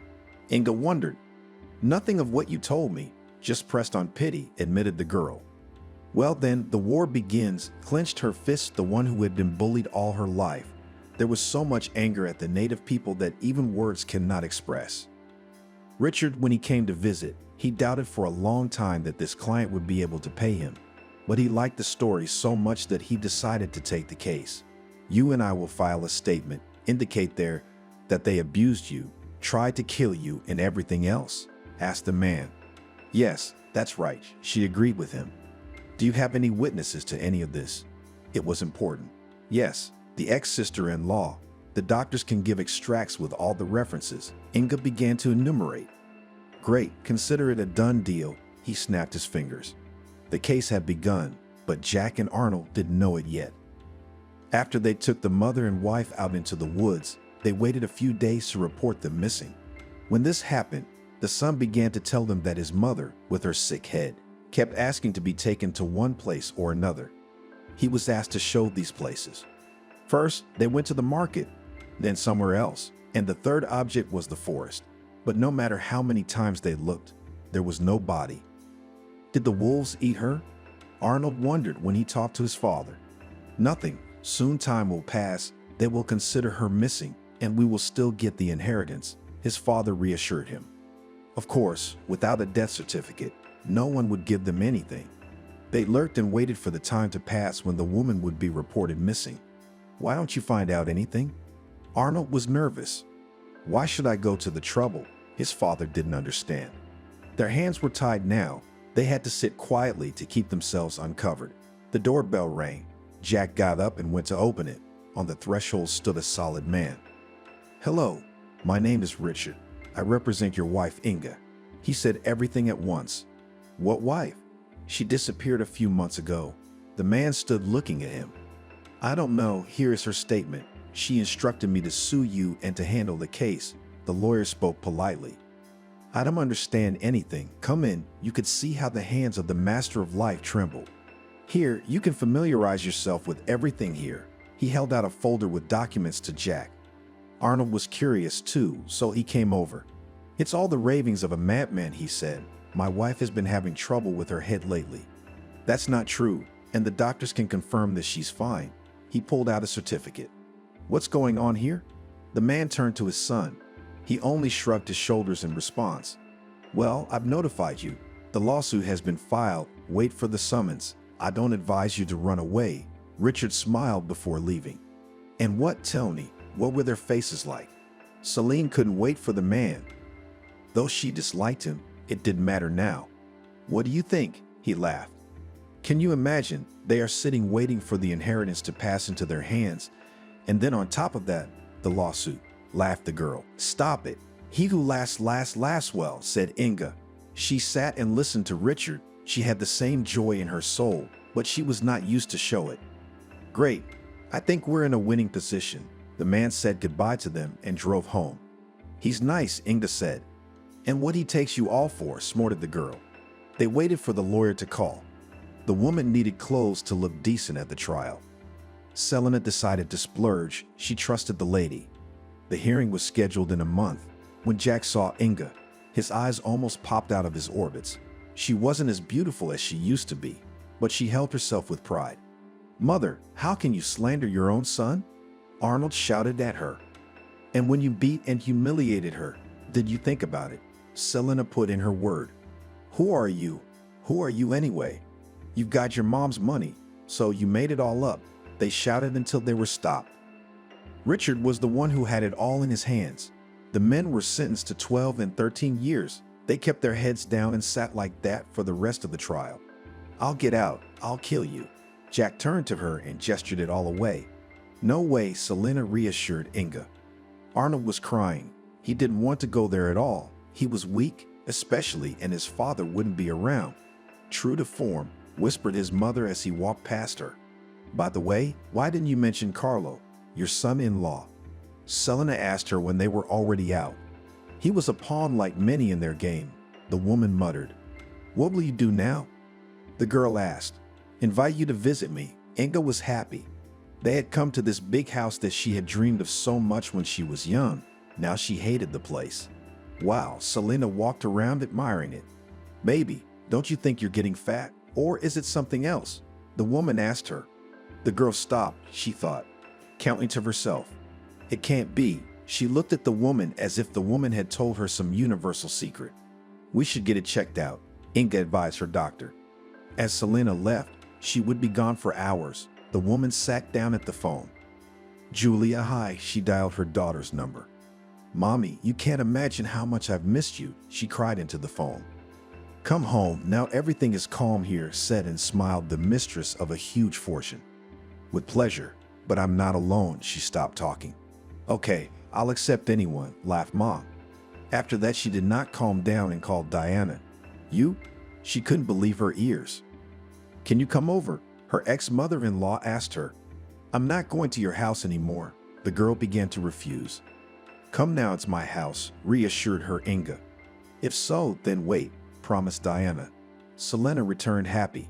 "Even if it's just a small piece of Pasha's life," she said to her new good friend. "Will you stay?"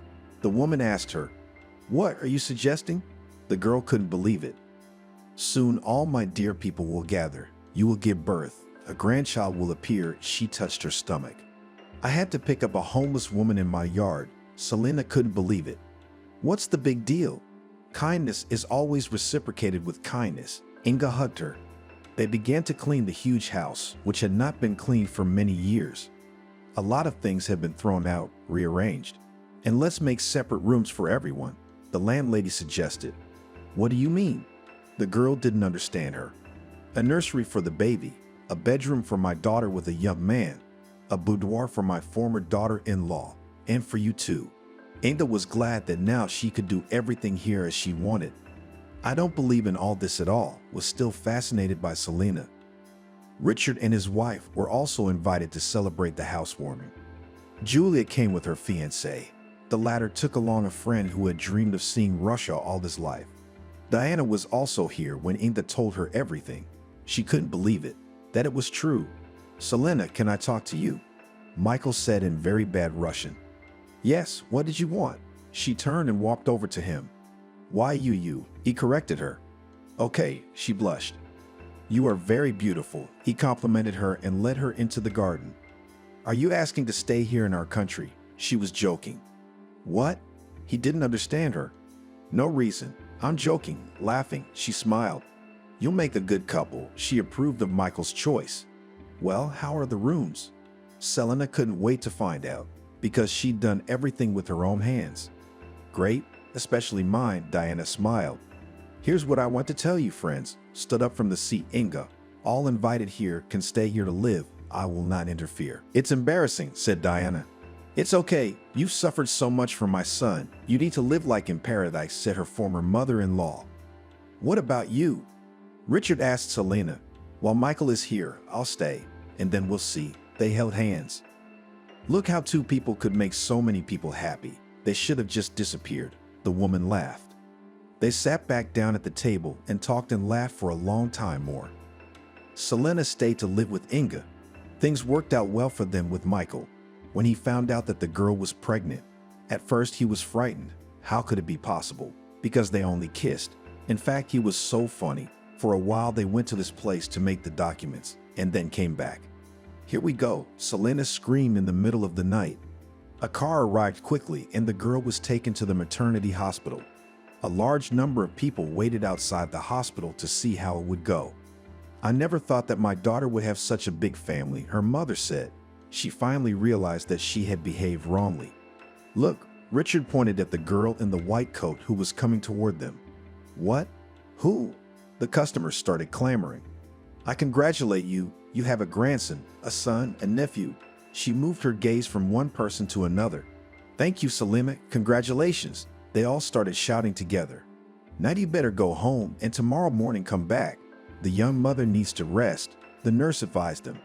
Okay, see you tomorrow. Everyone went to Inga's house. It didn't matter that it was night. Now this group was so united, stronger than some family ties. My dears, I invite you to the table. They entered the hall of the big house.